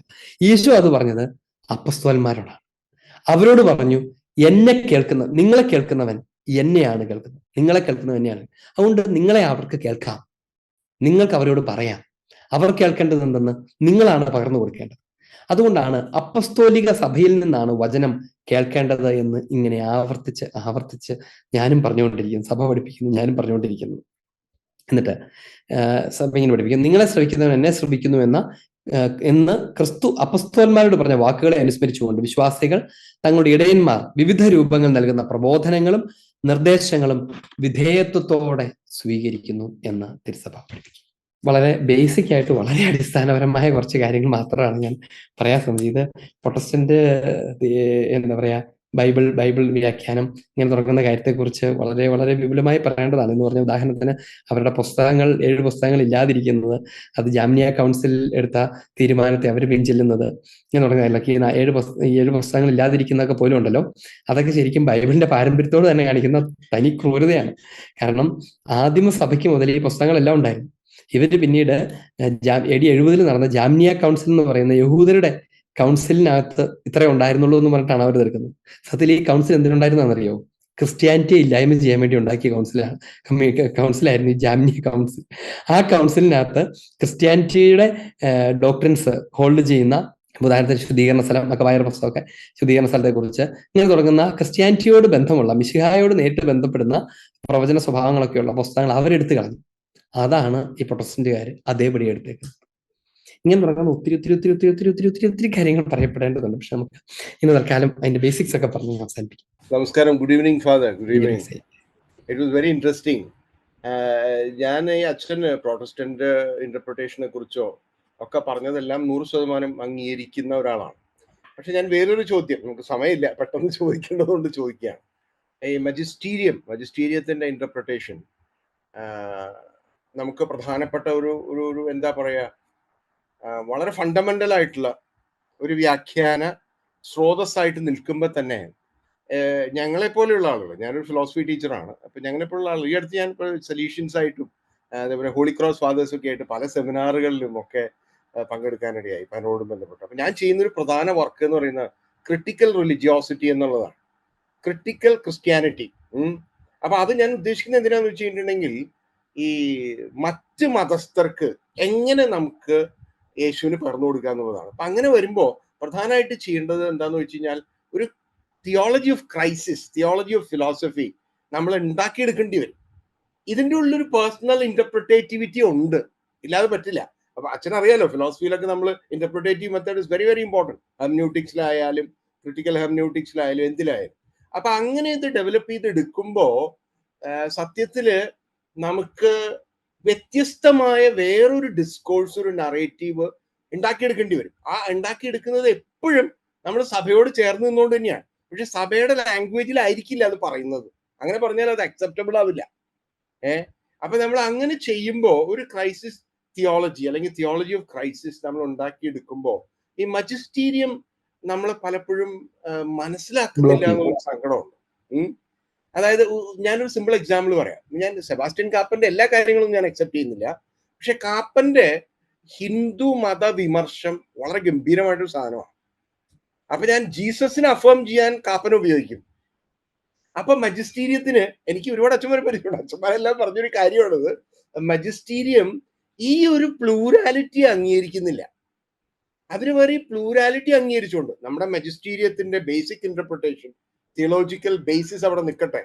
അതോടൊപ്പം തന്നെ നമുക്ക് ഈ പ്ലൂരാലിറ്റിയും കൂടി ഇതിന്റെ കൂടെ വിളക്കി നിർത്തുക. എനിക്ക് തോന്നുന്നത് ഒരു ലേമൻസ് തിയോളജി ആയിട്ട് മാറാൻ സാധ്യതയുണ്ട്. അത് വേറൊരു ജോൺ അല്ലെങ്കിൽ ഒരു ജോണറായിട്ട് മാറാൻ സാധ്യതയുണ്ട്. ഇതിനെക്കുറിച്ച് അച്ഛൻ എന്താ പറയാ? എനിക്ക് കൂടുതൽ ചോദിക്കാണ്ട്, പക്ഷെ സമയമില്ലാത്ത. എനിക്ക് മനസ്സിലായി, എനിക്ക് വളരെ സീരിയസ് ആയിട്ടും കാര്യമായിട്ട് മനസ്സിലായി. ഇതിനകത്ത് നമ്മൾ ബേസിക് ആയിട്ട് അറിയേണ്ട ഒരു കാര്യം, ഞാൻ അങ്ങനത്തെ ഒരു ഏരിയയിലേക്ക് പോയില്ല. ഇത് ഈ പറഞ്ഞ ഇന്ത്യൻ തിയോളജി ആയിരുന്ന കാപ്പൻ ഒക്കെ ഉള്ള ആൾക്കാര്, അവരുടെയൊക്കെ ഉദ്ദേശശുദ്ധിയെ നമ്മൾ ഓർക്കണം. ഉദ്ദേശശുദ്ധി എന്ന് പറയുന്നതാണ് ഈശോയെക്കുറിച്ച്, അതായത് റെവലേഷന്റെ ലാംഗ്വേജും കൾച്ചറും ഇല്ലാത്ത ഒരു നാട്ടിൽ, അതായത് ഗ്രീക്കോ ഹെബ്രായിക് കൾച്ചർ ഇല്ലാത്ത, ആ ലാംഗ്വേജ് ഇല്ലാത്ത ഒരു നാട്ടിൽ എങ്ങനെ ഈശോയെ അവതരിപ്പിക്കാൻ പറ്റും? അവർക്ക് പറ്റുന്ന ലാംഗ്വേജിലും അവർക്ക് പറ്റുന്ന വിധത്തിലും അവതരിപ്പിക്കാൻ പറ്റും. ഒരു പ്ലൂറലിസ്റ്റിക് രാജ്യത്ത്, ഇന്ത്യ പോലെയുള്ള ഒരു multi religious, multi cultural, multi contextual ഒരു നാട്ടിൽ എങ്ങനെ ക്രിസ്ത്യാനിറ്റി അവതരിപ്പിക്കാൻ പറ്റും എന്നതിന്റെ ശ്രമങ്ങളൊക്കെയാണ്. അപ്പൊ ഹിന്ദുയിസത്തെ കുറിച്ചും അതിന്റെ ഹിന്ദുയിസം എന്ന് പറഞ്ഞൊരു കാര്യമുണ്ടോ, അതിന്റെ കൾച്ചർ, ഇങ്ങനെ ഒത്തിരി സ്റ്റഡീസാണ് അതിനകത്ത് കിടക്കുകയൊക്കെ ചെയ്യുന്നത്. അപ്പം സാർ ചോദിച്ച ചോദ്യത്തിനകത്തുള്ള കാര്യം എന്താണ്, ഞാൻ പബ്ലിക്കിന് എല്ലാവർക്കും പെട്ടെന്ന് മനസ്സിലാൻ വേണ്ടിയിട്ടൂടെ തന്നെ പറയാം. അപ്പം ഈ മജിസ്റ്റേരിയം വളരെ റിജിഡായിട്ട് ഇത് ഇങ്ങനെയാണ് എന്ന് അതിന്റെ കൃത്യമായ പരമ്പരാഗത സാംസ്കാരിക സ്രോതസ്സിൽ നിന്ന് പഠിപ്പിക്കുമ്പം അത് മാത്രം വെച്ചുകൊണ്ട് നമുക്ക് സാധാരണ ആളുകളുടെ അടുത്തേക്ക് എത്താൻ പറ്റുമോ? അവർക്കൂടെ മനസ്സിലാകുന്ന വിധത്തിലുള്ള ഒരു പുനർനിർമ്മിതി സുവിശേഷ പ്രഘോഷണത്തിന് ആവശ്യമല്ലേ എന്നാണ് ചോദിച്ചത്. അതിനെക്കുറിച്ച് ഒത്തിരി കാര്യങ്ങൾ പറയപ്പെടേണ്ടതുണ്ട്. അതിന്റെ ഒരു ബാലൻസിനെ കുറിച്ചാണ് എനിക്ക് പറയേണ്ടത്. ബെനഡിക്ട് പാപ്പയൊക്കെ പഠിപ്പിക്കുന്ന ഒരു പ്രധാനപ്പെട്ട കാര്യം എന്നറിയുമോ? ഒന്നാമത്തെ കാര്യം, വെളിപാട് മനുഷ്യാവതാരം നടന്ന ആ കൾച്ചറിന് ഒരു പ്രയോറിറ്റി ഉണ്ടെന്നുള്ളതാണ് ആദ്യത്തെ കാര്യം.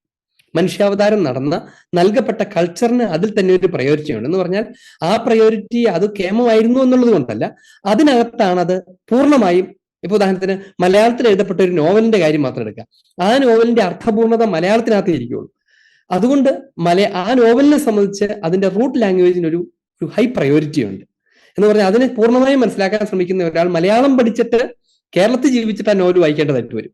അപ്പൊ അങ്ങനെ ഇരിക്കെ ഒരു വലിയ ആവിഷ്കൃത രഹസ്യം, കാര്യം അത് സ്വർഗീയ രഹസ്യങ്ങളാണ്, പക്ഷെ അതിനെ മനുഷ്യന്റെ ഭാഷയിൽ അതിനെ മാംസം ധരിച്ച ഇടം വളരെ പ്രധാനപ്പെട്ടതാണ്. അപ്പൊ അതുകൊണ്ട് ആ റൂട്ട് കണ്ടന്റിനെ ഒരിക്കലും വയലേറ്റ് ചെയ്യുന്നുള്ളതാണ് അതിന്റെ ആദ്യ പ്രിൻസിപ്പിൾ. അതുകൊണ്ട് ആ റൂട്ട് കണ്ടന്റ്, അതിന്റെ ഫണ്ടമെന്റലിനെ ഒരിക്കലും വയലേറ്റ് ചെയ്തു. അങ്ങനെ വയലേറ്റ് ചെയ്താൽ അത് മറ്റൊരു തരം സുവിശേഷമായി മാറും. അത് ആളുകളെ പ്ലേസ് ചെയ്യാനാവട്ടെ, ആക്സസിബിലിറ്റിക്ക് വേണ്ടിയിട്ടാവട്ടെ, നമ്മൾ അതിനെ റീകൺസ്ട്രക്ട് ചെയ്താൽ അത് മറ്റൊരു സുവിശേഷമായി മാറും. അങ്ങനെ മാറുന്നുള്ളതിന്റെ പ്രശ്നം എന്താണെന്ന് വെച്ചാൽ, നമ്മൾ ഈ പറഞ്ഞ മെമ്മറിയുടെ വിഷയമാണ്. നൽകപ്പെടുന്ന മെമ്മറിയാണ് നമ്മൾ കൈമാറ്റം ചെയ്യേണ്ടത്. ഇനി അപ്പോൾ അതുകൊണ്ടൊന്നും ചെയ്തുകൂടുന്നാണോ? അല്ല, നമുക്കതിനെ പരിഭാഷപ്പെടുത്താൻ പറ്റും, ട്രാൻസ്ലേറ്റ് ചെയ്യാൻ പറ്റും. ട്രാൻസ്ലേറ്റ് ചെയ്യുന്നത് കൾച്ചറുകളിലേക്കാണ് ട്രാൻസ്ലേറ്റ് ചെയ്യുന്നത്. ട്രാൻസ്ലേറ്റ് ചെയ്യുമ്പം എക്സജേസിസ് ആണ് നടക്കേണ്ടത്, ഐസജേസിസ് അല്ല നടക്കേണ്ടത്.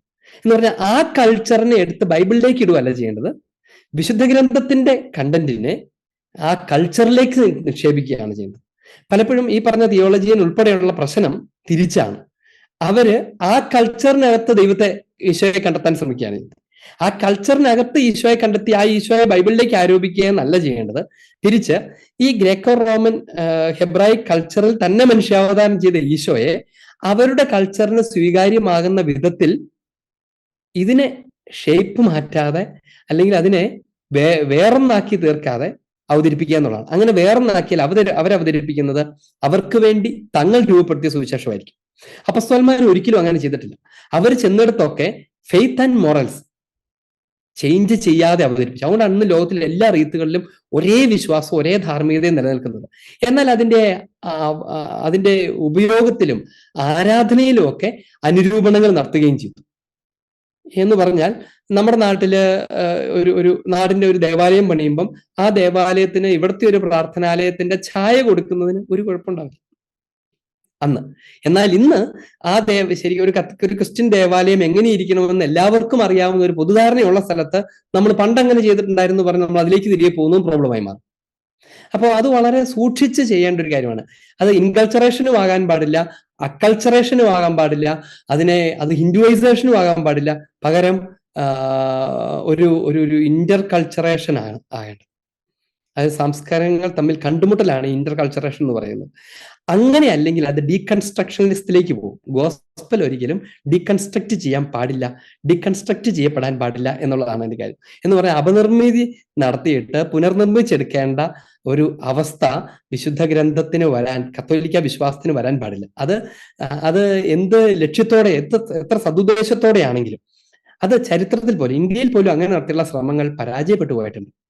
അത് നിലനിന്നിട്ടില്ല. അതൊന്നും ആളുകളെ തൽക്കാലത്തിനൊന്ന് ഒരുമിച്ച് കൂട്ടിയെന്നല്ലാണ്ട് അതൊരു മാമോദിസയിലേക്ക് നയിക്കുകയോ ഒന്നും ചെയ്തിട്ടില്ല. പലപ്പോഴും അതിന്റെ റിവേഴ്സ് ആയിട്ടുള്ള എഫക്റ്റുകൾ ഉണ്ടായിട്ടുണ്ട്. ഇപ്പൊ ഉദാഹരണം പറഞ്ഞു കഴിഞ്ഞാൽ, ഒരു ഹൈന്ദവ വിശ്വാസത്തിലിരിക്കുന്ന അങ്ങനെ ഒരു സങ്കല്പം എന്ന് വിചാരിച്ചു. അങ്ങനെ ഇരിക്കുന്ന ഒരാൾക്ക് ആ ദേവനാണ് പോലെ തന്നെയാണ് ഈശോ എന്ന് പറയുമ്പം അവർക്ക് പെട്ടെന്ന് തോന്നാവുന്ന കാര്യം ഇത്രയേ ഉള്ളൂ, അങ്ങനെയാണ് ഇപ്പം ഞങ്ങളുടെ കയ്യിൽ ഓൾറെഡി ഉണ്ടല്ലോ, പിന്നെ നിങ്ങൾക്ക് എന്താണ് ഈ പുതുതായി പറയാനുള്ളത് എന്നൊരു ചോദ്യം അതിനകത്ത് വരും. അപ്പൊ അങ്ങനെ ഒത്തിരി പ്രോബ്ലംസ് അതിനകത്തുണ്ട്. അപ്പൊ അതുകൊണ്ട് ഇത് വളരെ സൂക്ഷിച്ച് കൈകാര്യം ചെയ്യേണ്ട ഒരു കാര്യമാണ്. എന്നാൽ അതിനെ സിംപ്ലിഫൈ ചെയ്ത് ഈ യഥാർത്ഥ കോർ റിയാലിറ്റിയിലേക്ക് നയിക്കാൻ വേണ്ടിയോ ക്ഷണിക്കാൻ വേണ്ടിയോ നമുക്ക് സിംപ്ലിഫിക്കേഷൻസ് ഉപയോഗിക്കാം എന്നുള്ളതാണ് ഇതിനകത്ത് അംഗീകരിക്കപ്പെടാവുന്ന ഒരു വസ്തുത. സാറ് പറഞ്ഞോട് ചേർത്ത് പറയാവുന്ന അതിന്റെ എന്തുമാത്രം പോകാമെന്ന് ചോദിച്ചാൽ ഇതാണ്, അതിലേക്ക് നയിക്കാൻ. ഉദാഹരണത്തിന് ഇതിനെക്കുറിച്ച് കേട്ടിട്ടേ ഇല്ലാത്ത ആളുടെ അട്രാക്ഷൻ കിട്ടാൻ പറ്റുന്ന പോലെ, ആ ആളുടെ ശ്രദ്ധ കിട്ടാൻ പറ്റുന്ന പോലെ അതിനെ സ്റ്റാർട്ട് ചെയ്യാം. പക്ഷെ പിന്നെ കൊടുക്കേണ്ടത് അതിൽ നിന്ന് ഡെവലപ്പ് ചെയ്തൊരു സാധനം ആയിരിക്കരുത്, അതിന്റെ ഒറിജിനിലേക്ക് തന്നെ കൊണ്ടുപോകണം. എന്റെ ചോദ്യത്തിന് മുമ്പ് 2 റിമാർക്സ് പറഞ്ഞോട്ടെ. ഒന്ന്, എ എന്ന വ്യക്തി ബിയിൽ നിന്ന് പിണങ്ങിപ്പോയാൽ എ ആണല്ലോ രമ്യതപ്പെടുത്തേണ്ടത്. അതുപോലെ തന്നെ ബി ആണ് എയിൽ നിന്ന് പിണങ്ങിപ്പോയാൽ ബി എ ആണല്ലോ രമ്യതപ്പെടുത്തേണ്ടത്. അത് ഫസ്റ്റ് റിമാർക്ക്. രണ്ടാമത്തെ റിമാർക്ക് ഇതാണ്. ഇനി സഭയ്ക്കുള്ള റെവലേഷൻ പ്രോഗ്രസീവ് ആണല്ലോ. അതുകൊണ്ട് ഇന്ന് എന്തെങ്കിലും പുതിയ ഒരു റെവലേഷൻ സഭയ്ക്ക് കിട്ടുകയാണെങ്കിൽ ഇത്രയും നാൾ പറഞ്ഞത് ധൈര്യമായി മാറ്റി പറയുന്നതല്ലേ നല്ലത്. അല്ലാതെ സഭയ്ക്ക് ഇത്രയും നാൾ തെറ്റുപറ്റിയെന്ന് പറയുന്നത് നാണക്കേട് ഉണ്ടാക്കുമെന്ന് വിചാരിച്ച് അങ്ങനെ നിൽക്കാതെ പബ്ലിക്കായി പറയുന്നത് ശരിയല്ലല്ലോ. ഇപ്പൊ എന്റെ ചോദ്യം ഇതാണ്. ഇന്ന് നമ്മുടെ ദിവ്യബലിയിലുള്ള ഒരു പ്രധാന പ്രാർത്ഥന തികച്ചും വൈരുദ്ധ്യമായ രണ്ട് രീതികൾ വൈദികർ പ്രാർത്ഥിക്കുന്നുണ്ട്. ഒന്ന്, ചിലർ ഇങ്ങനെ പ്രാർത്ഥിക്കുന്നു: അങ്ങേ ഞങ്ങളുമായി രമ്യതപ്പെടുത്തുന്ന നീതിയുടെ പ്രവൃത്തികളാൽ എന്ന്. പക്ഷേ മറ്റു വൈദികർ അതിന് ഘടകവിരുദ്ധമായി, എക്സാക്ട്ലി ഓപ്പോസിറ്റായി ഇങ്ങനെ പ്രാർത്ഥിക്കുന്നു: ഞങ്ങളെ അങ്ങുമായി രമ്യതപ്പെടുത്തുന്ന നീതിയുടെ പ്രവൃത്തികളാൽ എന്ന്. അപ്പോൾ ഇതിൽ ഏതാണ് ശരി, ഏതാണ് തെറ്റ്? ഒരു കൺഫ്യൂഷൻ ആയിരിക്കുന്നു. അച്ഛൻ ഒന്ന് ക്ലിയർ ചെയ്യാമോ പ്ലീസ്? പറയുന്നതോട് തുടങ്ങാം. ആദ്യം ഏത് ശരി ഏത് തെറ്റെന്ന് ചോദിച്ചാൽ ഒറ്റ കാര്യമുള്ളൂ: സഭ നൽകിയിരിക്കുന്ന വിശുദ്ധ കുർബാന അങ്ങനെ തന്നെ ചെല്ലുക എന്നുള്ളതാണ് അതിന്റെ കാര്യം. ഇനി നമുക്ക് വേണ ഒരു വാദത്തിന് വേണ്ടി പറയാം, രണ്ടും ഒരുപോലെയാണ്. കർത്താവ് നമ്മളോട് രമ്യപ്പെടുകയും നമ്മൾ എന്നിട്ട് ദൈവത്തോട് രമ്യതപ്പെടുത്തുകയും ചെയ്യുന്നുള്ളതാണ് ശരിക്കും നടന്നിരിക്കുന്ന കാര്യം. അതായത് കർത്താവാണ് നമ്മുടെ അടുത്തേക്ക് താഴ്ന്നിറങ്ങി വന്നത്. അതെന്തിനു വേണ്ടിയായിരുന്നു? നമ്മളെ കർത്താവിന്റെ അടുത്തേക്ക് കൊണ്ടുപോകാൻ വേണ്ടിയായിരുന്നു. അപ്പൊ അതുകൊണ്ട് ആ ഭാഗം തന്നെയാണ് ശരിയായിട്ടുള്ളത്. അപ്പൊ അതിനെ മാറ്റി ചെല്ലാതിരിക്കുക എന്നുള്ളത് അതുകൊണ്ട്. ഇനി ആദ്യം തൊട്ട് പറയാം, എ ബിയോട് പിരിഞ്ഞാൽ ആരാണ് രമ്യപ്പെടുന്നത്? എനിക്ക് മനസ്സിലായതനുസരിച്ചാണെങ്കിൽ, ഇപ്പൊ ഉദാഹരണത്തിന് എന്റെ അടുത്തുനിന്ന് ഒരാൾ പിരിഞ്ഞ് അങ്ങോട്ട് പോയി, അപ്പൊ ഞാനല്ലേ രമ്യതപ്പെടേണ്ടതെന്നാണ് ചോദിച്ചതെന്നാണ് എനിക്ക് മനസ്സിലായത്, അല്ലെ? ശരിയാണത്. ഈശോയുടെ ഭാഗത്ത് നിന്ന് സംസാരിച്ചാൽ നമ്മളാണ് രമ്യതപ്പെടലിന് ആദ്യം ഇറങ്ങേണ്ടത്. അല്ലാതെ ഇപ്പൊ കത്തോലിക്ക സഭയിൽ നിന്ന് ഒരു വിഘടിത ഗ്രൂപ്പ് ഇറങ്ങിപ്പോയി കത്തോലിക്ക സഭ പോയിട്ട് ആ വിഘടിത ഗ്രൂപ്പിൽ പോയി ചേരുവല്ല ചെയ്യേണ്ടത്. അതെങ്ങനെ ശരിയാവും? അതൊരിക്കലും ശരിയാവില്ല. പകരം ഈ രമ്യതയുടെ ശുശ്രൂഷയ്ക്ക് കത്തോലിക്ക സഭ മുൻകൈ എടുക്കണം. അങ്ങനെ എടുക്കുന്ന പ്രവൃത്തികളെ വിളിക്കുന്ന പേരാണ് എക്യുമെനിസം. ആ സഭ എപ്പോഴും നടത്തിക്കൊണ്ടിരിക്കുന്നുണ്ട്. പക്ഷേ നിരന്തരം എതിർത്തുകൊണ്ടിരിക്കുകയും ഞങ്ങൾക്കൊന്നും കേൾക്കണ്ട എന്ന് പറയുകയും ചെയ്യുന്നവരോട് ചെയ്യാൻ പറ്റുന്നതിന്റെ പരിമിതിക്കകത്ത് നിന്നുകൊണ്ടാണ് കത്തോലിക്ക സഭ ഇത് ചെയ്തുകൊണ്ടിരിക്കുന്നത്. അപ്പൊ ഇനി ഇൻഡിപെൻഡന്റ് ആയിട്ട് മാറി നോക്കി നമ്മൾ എന്താ മനസ്സിലാക്കേണ്ടതാണ്, പിരിഞ്ഞു പോകുന്നവർ അവരുടെ കടമ. ഒരു വീട്ടിൽ നിന്ന് ഒരു കൊച്ചിറങ്ങിപ്പോയാൽ അപ്പന് വിളിക്കുകയൊക്കെ ചെയ്യാം, പക്ഷെ കൊച്ച് വീട്ടിലോട്ട് കയറി വരാനോടെ മനസ്സ് കാണിക്കണം. അല്ലാണ്ട് അപ്പനും കുടുംബം എല്ലാം കൂടി അതിന്റെ പുറകെ അങ്ങ് പോയാൽ കഴിഞ്ഞപ്പോൾ കുടുംബമായിരുന്നു, അല്ലെ? കർത്താവ് ആഗ്രഹിക്കുന്നത് ഈശോ സ്ഥാപിച്ച സഭ അവിടെ നിൽക്കണം. അതിന്റെ ഒരു വാല്യൂ ഉണ്ട്. ആ വാല്യൂവിന് നമ്മൾ കളയരുത്. കർത്താവ് സ്ഥാപിച്ച സഭയാണ്, അതുകൊണ്ട് ആ സഭയ്ക്കാണ് പ്രയോറിറ്റി. അതിനകത്തുനിന്ന് ആര് പിരിഞ്ഞു പോയാലും മാനസാന്തരപ്പെട്ട് തിരിച്ചു വരാനുള്ള കടമ അവരുടേതാണ്. തിരിച്ചു വരുമ്പോൾ കയറ്റാതിരിക്കരുത് എന്ന് മാത്രമേ ഉള്ളൂ. സ്നേഹത്തോടെ ക്ഷണിച്ചുകൊണ്ടിരിക്കണം എന്നുള്ളതും അതിന്റെ കൂടെ ചേർത്ത് പറയേണ്ട കാര്യമാണ്. അപ്പൊ അതുകൊണ്ട് പിരിഞ്ഞു പോയവർക്ക് തിരിച്ചു വരാനുള്ള ഒന്നാമത്തെ ഉത്തരവാദിത്തമുണ്ട്. അവർ തിരിച്ചു വരാൻ കഴിയുന്ന വിധത്തിൽ അവരോട് സംഭാഷണത്തിൽ ഏർപ്പെടുകയും അവരെ സ്നേഹത്തോടെ കൊണ്ടുവരാൻ ശ്രമിക്കുകയും അവരുടെ തെറ്റ് അവരെ ബോധ്യപ്പെടുത്തുകയും ചെയ്യുക എന്ന് പറയുന്നതും ഈ അനുരഞ്ജന പ്രവൃത്തിയുടെ ഭാഗമാണ്. അപ്പൊ അതുകൊണ്ട് അനുരഞ്ജിപ്പിക്കൽ നമ്മൾ നടത്തണം, അനുരഞ്ജനപ്പെടൽ അവർ നടത്തണം എന്നാണ് അതിനെക്കുറിച്ച് പറയേണ്ടത്. ഇനി അടുത്തത്, സഭയുടെ റെവലേഷൻ പ്രോഗ്രസീവ് ആണ്, അങ്ങനെയാണ് ധൈര്യമായിട്ട് അതങ്ങ് മാറ്റി പറഞ്ഞുകൂടെ എന്നാണ് ചോദ്യം. ഈ പ്രോഗ്രസീവ് എന്ന് പറഞ്ഞ വാക്കിനെ തെറ്റിദ്ധരിച്ചത് കൊണ്ടാണ് ഈ പ്രശ്നം ഉണ്ടായത്. What do you mean by progressiveness എന്ന് പറയുന്നതാണ് വചനത്തിന്റെ കാര്യത്തിൽ. വചനം it's a living reality, growing reality എന്ന് പറഞ്ഞാൽ അതിന്റെ അർത്ഥം എന്താണെന്നറിയാമോ? ദ ചർച്ച് ഗ്രോസ് വിതിൻ എന്നാണ്. വചനം വളരുന്നത് അതിന്റെ ആന്തരികതയിലേക്കാണ്. അല്ലാണ്ട് പുതിയ പുതിയ സ്പ്രൗട്ട്സ് ഉണ്ടായിട്ട് പുതിയ പുതിയ കണ്ടുപിടുത്തങ്ങൾ ചാടി പോകുന്നതിനല്ല വളർച്ച എന്ന് പറയുന്നത്. അതിന്റെ ആന്തരികതയിലേക്കാണ് വളരുന്നത്. എന്ന് പറഞ്ഞാൽ അതിന്റെ ഗ്രഹിക്കലിലേക്കാണ് വളരുന്നത്, അതിന്റെ ഉള്ളർത്ഥങ്ങളിലേക്കാണ് വളരുന്നത്. എന്ന് പറഞ്ഞാൽ ഉദാഹരണത്തിന് എന്താ പറയാ, ദൈവം വചനം മുഴുവനും വെളിപ്പെടുത്തി, തനിക്ക് വെളിപ്പെടുത്തേണ്ടതൊക്കെ വെളിപ്പെടുത്തി. എന്റെ ബുദ്ധിക്കകത്ത് കൊള്ളുന്നതാണ് അപ്പം എന്റെ തലക്കേറുള്ളൂ. ഞാൻ വളരുന്നതിനനുസരിച്ച് എനിക്കത് കൂടുതൽ കൂടുതൽ മനസ്സിലായി തുടങ്ങും എന്നുള്ളതാണ് അതിന്റെ കാര്യം. അപ്പൊ ശരിക്കും ഈ വളർച്ച മനസ്സിലാകലിന്റെ വളർച്ചയാണ്. അല്ലാണ്ട് ദൈവം വെളിപ്പെടുത്തിയതിന് മാറ്റമൊന്നും വരുന്നത്, വെളിപാട് മാറിപ്പോയി എന്ന് പറയേണ്ട ഒരു സാഹചര്യമില്ല. പകരം എന്താണുള്ളത്, നമ്മൾ മനസ്സിലാക്കുന്നതിനകത്ത് പുരോഗതി ഉണ്ടായിക്കൊണ്ടിരിക്കും. ഇനി അതും എങ്ങനെയാണ്? അതൊരു പ്യൂരിഫിക്കേഷൻ ആണ് നടന്നുകൊണ്ടിരിക്കുന്നത്. അപ്പൊ ആ പ്യൂരിഫിക്കേഷൻ നടക്കുമ്പോൾ എപ്പോഴും സഭ അത് വിളിച്ചു പറയാനായിട്ടൊരു മടി കാണിക്കാറില്ല. വീണ്ടും ഉദാഹരണത്തിന് എക്സ്ട്രാ എക്ലേസിയ നുള്ള സാലസ് എന്ന് പറയുന്ന കാര്യം, സഭയ്ക്ക് പുറമെ രക്ഷയില്ല എന്നത്. അപ്പൊ സഭയ്ക്ക് പുറമെ രക്ഷയില്ല എന്നുള്ള പ്രിൻസിപ്പിൾ അതിപ്പോ കേൾക്കുമ്പോൾ നമുക്ക് സഭയ്ക്ക് രക്ഷ അന്ന് പറഞ്ഞത് എന്താണ്? സഭയ്ക്ക് പുറമെ രക്ഷയില്ല എന്ന് അന്ന് പഠിപ്പിച്ചിരുന്ന അതേ കാര്യം തന്നെയാണ് ഇന്നും പഠിപ്പിക്കുന്നത്. നമ്മൾ അതിനെ മനസ്സിലാക്കുന്നതിനകത്ത് കുറച്ചുകൂടെ കൂടുതൽ ക്ലാരിറ്റി ഉണ്ടായി. അതായത് ഞാൻ നേരത്തെ കഴിഞ്ഞ ക്ലാസ്സിലൊക്കെ സംസാരിച്ചിട്ടുണ്ട്, ക്രിസ്തുവാണ് ഏകരക്ഷയാണ്, സഭയാണ് ഏകരക്ഷ മാർഗം എന്ന് വിശ്വസിക്കുകയും ബോധ്യപ്പെടുകയും ചെയ്തു. നോക്കി, അപ്പോ അവരൊരാൾ ക്രിസ്തുവിനെ അറിയാതിരുന്നു, സഭയുടെ അംഗമാകാതിരുന്നു, അത് അവരുടെ കുറ്റത്താൽ അല്ലെങ്കിൽ അവർക്ക് കുറ്റം ഉണ്ടാകാൻ പറ്റില്ലല്ലോ, അറിയിക്കുന്ന നമ്മുടെയല്ലേ കുറ്റം എന്ന് ചോദിക്കൽ അതൊരു വളർച്ചയുടെ ഘട്ടമാണ്. അപ്പോൾ എക്സ്ട്രാ എക്ലേസിയൻ ഉള്ള സാലൂസ് എന്ന് പറയുന്ന കാര്യം അന്നും ഇന്നും നിലനിൽക്കുന്നു. പക്ഷെ അതിന്റെ ഗ്രഹിക്കലിനകത്ത് വളർച്ചയുണ്ടായിരിക്കുന്നു. വിശുദ്ധ ഗ്രന്ഥത്തിലെ കാര്യങ്ങളെ നമ്മൾ കൂടുതൽ കൂടുതൽ ഗ്രഹിക്കുന്നതിനനുസരിച്ച് അത് വിശ്വാസ സമൂഹത്തിനകത്ത് കൂടുതൽ വളർന്നുകൊണ്ടിരിക്കും. എന്ന് പറഞ്ഞാൽ പുതുത് ഉണ്ടായി വരുന്നല്ല അർത്ഥം, അത് പ്യൂരിഫൈ ചെയ്യപ്പെടുന്നു എന്നാണ് അർത്ഥം. ഇപ്പൊ ഉദാഹരണത്തിന് ഞാൻ വളരുന്നു എന്ന് പറഞ്ഞ അർത്ഥം എന്താ? പണ്ടുണ്ടായിരുന്ന ഞാൻ അങ്ങ് മരിച്ചു പോയിട്ട് പുതിയ ഞാൻ ഉണ്ടായി വരുന്നു എന്നാണ്? അല്ല, ഞാൻ തന്നെയാണ് നിലനിൽക്കുന്നത്. ഞാൻ വളർന്നുകൊണ്ടേയിരിക്കുന്നു, കൂടുതൽ കൂടുതൽ നന്മകൾ ഉണ്ടാകുന്നു, കൂടുതൽ ഫലങ്ങൾ ഉണ്ടാകുന്നു. അങ്ങനെയാണത്. അതെപ്പോഴും സഭ പറഞ്ഞുകൊണ്ടേയിരിക്കും. അല്ലാതെ കർത്താവ് അന്ന് വെളിപ്പെടുത്തിയ ഒരു കാര്യം തെറ്റായിരുന്നു എന്ന് പിന്നെ കണ്ടുപിടിക്കൽ എന്നൊരു കാര്യം അവിടെ ഉദിക്കുന്നേയില്ല. ചിലപ്പോഴൊക്കെ ഇങ്ങനെ പറയാം, ചിലപ്പം അന്നത്തെ കോണ്ടെക്സ്റ്റിൽ ഈശോ ബൈബിൾ അല്ലെങ്കിൽ സഭ ഗേ മാരേജ്, ലെസ്ബിയനിസം തിന്മയാണെന്ന് ഭയങ്കരമായിട്ട് പഠിപ്പിച്ചു. ഇന്ന് കുറച്ച് സോഷ്യൽ കണ്ടീഷൻ ആയപ്പം സഭയ്ക്ക് ബോധം വന്നു, മാറ്റി പഠിപ്പിച്ചുകൂടെ എന്ന് ചോദിക്കരുത്. അങ്ങനെ കാര്യമില്ല എന്നാണ് പറയുന്നത്. ധാർമ്മികത അതെന്നും നിലനിൽക്കുന്നതാണ്. സ്തുതിയായിരിക്കട്ടെ. അച്ഛാ, 1-2 പുസ്തകങ്ങൾ വായിക്കുന്നതിനെ പറ്റി ചോദിക്കാനാണ്. ബ്ലസ്സഡ് ആൻഡ് കാതറിൻ എമറിക് എഴുതിയ the life of the blessed virgin Mary, അതുപോലെ വെനറബിൾ മേരി ഓഫ് അഗത എഴുതിയ മിസ്റ്റിക്കൽ സിറ്റി ഓഫ് ഗോഡ്. ഈ 2 പുസ്തകങ്ങളും നമുക്ക് വായിക്കാവുന്നതാണോ? അതുപോലെ കത്തോലിക്ക പുസ്തകങ്ങൾ വായിക്കാൻ പറ്റിയ എന്തെങ്കിലും വെബ്സൈറ്റുകൾ നമുക്ക് നിർദ്ദേശിക്കാൻ പറ്റുമോ? അതുപോലെ ഈ life of the blessed virgin മേരിയുടെ ഇത് ക്ലെമൻസ് എന്ന് പറഞ്ഞ ഒരാളാണ് എഡിറ്റ് ചെയ്ത് എഴുതിയെന്ന് കണ്ടു. അപ്പൊ കത്തോലിക്ക സഭ അതിനകത്ത് ആളുടെ ആശയങ്ങളും കൂടെ കുറച്ച് അതിനകത്ത് എഡിറ്റ് ചെയ്തിട്ടുണ്ട് എന്നും കണ്ടു. അപ്പൊ അങ്ങനെയാണെങ്കിൽ ആ പുസ്തകവും ഈ മിസ്റ്റിക്കൽ സിറ്റി ഓഫ് ഗോഡ് രണ്ടും വായിക്കാവോ? എപ്പോഴും പ്രൈവറ്റ് റെവലേഷൻസ് വായിക്കാൻ പോകാതിരിക്കുക എന്നുള്ളതാണ് ഞാൻ എപ്പോഴും കൊടുക്കുന്ന നിർദ്ദേശം. സ്വകാര്യ വെളിപാടുകൾ, അതിനകത്ത് പല കലർപ്പുണ്ടാവും. അതായിരിക്കാനുള്ള സമയമൊന്നും നമ്മൾ വെറുതെ കളയേണ്ട ആവശ്യമില്ല. ഇനി മാതാവോ ആര് പ്രത്യക്ഷപ്പെട്ടാലും എപ്പോഴും നൽകപ്പെട്ടിരിക്കുന്ന പബ്ലിക് റെവലേഷന്റെ, അതായത് മിശിഹായിലൂടെ നൽകപ്പെട്ടിരിക്കുന്ന വെളിപാടിന്റെ പൂർണ്ണതയുള്ള വെളിപാടിനെ എംഫസൈസ് ചെയ്യുകയോ അതിൽ നിന്ന് ചിലർ എടുത്തു പറയുകയോ മാത്രമേ ചെയ്യുള്ളൂ. അതുകൊണ്ട് പ്രൈവറ്റ് റെവലേഷൻസ്, അത് മാതാവ് അവർക്ക് പ്രത്യക്ഷപ്പെട്ടു കൊടുത്ത വെളിപാട്, ഇവർക്ക് കൊടുത്ത ദർശനം എന്ന് പറയുന്ന പുസ്തകങ്ങളെ നിങ്ങൾ തൽക്കാലം മാറ്റിവെക്കും. അതൊക്കെ ചുമ്മാ എല്ലാം പഠിച്ച് വായിച്ചു കഴിഞ്ഞ ആളുകൾക്ക് വെറുതെ ഒരു തമാശയ്ക്ക് വായിക്കാനൊക്കെ വേണം ഉപയോഗിച്ചു. അല്ലാണ്ട് അതൊക്കെ മാറ്റിവെക്കും. നമുക്ക് സോളിഡ് ആയിട്ട് വായിക്കേണ്ട എന്തുമാത്രം കാര്യങ്ങൾ കിടക്കുന്നു, ആ സമയം ഉപയോഗിച്ചുകൊണ്ട് നമുക്ക് ചെയ്യാം. ഒന്നാമത്തേത് സുവിശേഷങ്ങൾ വായിക്കുക എന്നുള്ളത് തന്നെയാണ്. രണ്ടാമത്തേത് അതിന്റെ സഭാപിതാക്കന്മാർ കൊടുക്കുന്ന കമന്ററികൾ വായിക്കാൻ ശ്രമിക്കുക എന്നുള്ളതാണ് അടുത്ത കാര്യം. ഇതൊക്കെ ഇനി വലിയ ഇനി തിയോളജി വായിക്കാൻ തോന്നുന്നു വിചാരിച്ചു, തോമസ് അക്വിനാസ് തൊട്ടങ്ങ് വായിച്ചു തുടങ്ങും. അഗസ്തീനോസിന്റെ പുസ്തകങ്ങൾ വായിക്കും. ഇതൊക്കെ നമുക്ക് നെറ്റി കിട്ടും. വിശുദ്ധ അഗസ്തീനോസിന്റെ പുസ്തകങ്ങൾ എന്നൊക്കെ പറഞ്ഞു കഴിഞ്ഞാൽ അതിന്റെ PDF ഒക്കെ നമുക്ക് ഇംഗ്ലീഷ് ആണെങ്കിൽ അത് ധാരാളമായിട്ട് കിട്ടും. മലയാളമാണ് ചിലപ്പോൾ കുറച്ച് കുറവായിരിക്കും.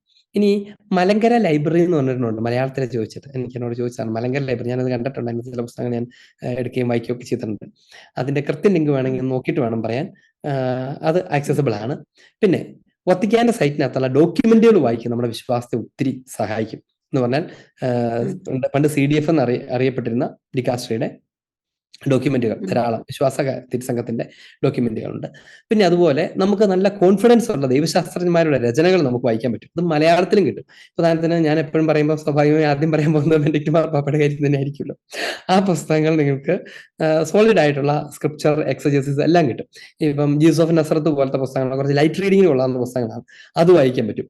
ഇനി കുറച്ചുകൂടെ രസത്തിന് വായിക്കണം എന്നുണ്ടെങ്കിൽ ഇന്റർവ്യൂസ് വായിക്കാം. മാർപ്പാപ്പയായിട്ടുള്ള പീറ്റർ സി വാർഡിന്റെ ഒക്കെ സോൾട്ട് ഓഫ് ദ എർത്ത് എന്നൊക്കെ പറഞ്ഞ പുസ്തകങ്ങൾ വായിക്കും. കുറച്ചുകൂടെ സോൾഡ് ആയിട്ടുള്ള പുസ്തകങ്ങൾ വായിക്കണമെന്നുണ്ടെങ്കിൽ എസ്കറ്റോളജി എന്നൊക്കെ പറയുന്ന, അത് പോപ്പുലർ റീഡിങ്ങിന് വേണ്ടിയാണെന്ന് പറഞ്ഞിട്ടാണ് പബ്ലിഷ് ചെയ്തേക്കുന്നത്. ഇച്ചിരി മെനക്കെട്ടിന്ന് വായിക്കാം, നല്ലതാണ്. അപ്പൊ അങ്ങനത്തെ പുസ്തകങ്ങൾ വായിക്കാൻ പറ്റും. അങ്ങനത്തെ പുസ്തകങ്ങളിലേക്ക് പോവുക എന്നുള്ളതാണ്. ഇന്ന് പഠിപ്പിച്ച വിഷയമായിട്ട് വേണമെങ്കിൽ ബന്ധപ്പെട്ട് 2 പുസ്തകങ്ങൾ വായിക്കാം. ഒന്ന് റെവലേഷൻ ആൻഡ് ട്രഡീഷൻ എന്ന് പറയുന്ന പുസ്തകമാണ്. റെവലേഷൻ ആൻഡ് ട്രഡീഷൻ, ഇത് കാൽറാനറും റാറ്റ്സിംഗറും കൂടെ കൂടി ചേർന്ന് എഴുതിയാണ്. ഒരു റയർ പുസ്തകമാണ്. കാൽറാനറും റാറ്റ്സിംഗറും കൂടെ കൂടി ഒരുമിച്ച് എഴുതിയ പുസ്തകമാണ്. റെവലേഷൻ ആൻഡ് ട്രഡീഷൻ ആണ്. ദൈവിക വെളിപാടും വിശുദ്ധ പാരമ്പര്യവും. വളരെ സോൾഡ് ആയിട്ടുള്ള ഒരു തിയോളജിക്കൽ വർക്കാണത്. ഇനി വിശുദ്ധ ബൊണവെഞ്ചറിന്റെ രചനകൾ വായിക്കാൻ പറ്റും. അത് വിശുദ്ധ ഗ്രന്ഥവുമായിട്ട് ബന്ധപ്പെട്ട പുസ്തകം വായിക്കും. പിന്നെ മറ്റൊന്ന്, രണ്ടാമത് സജസ്റ്റ് ചെയ്യേണ്ട ഒരു പുസ്തകം ഗോഡ്സ് വേർഡ് സ്ക്രിപ്ചർ ട്രഡീഷൻ ഓഫീസാണ്. സ്ക്രിപ്ചർ ട്രഡീഷൻ ഓഫീസ് എന്ന് പറഞ്ഞാൽ മജിസ്തേരിയ ഉദ്ദേശിക്കുന്നത്.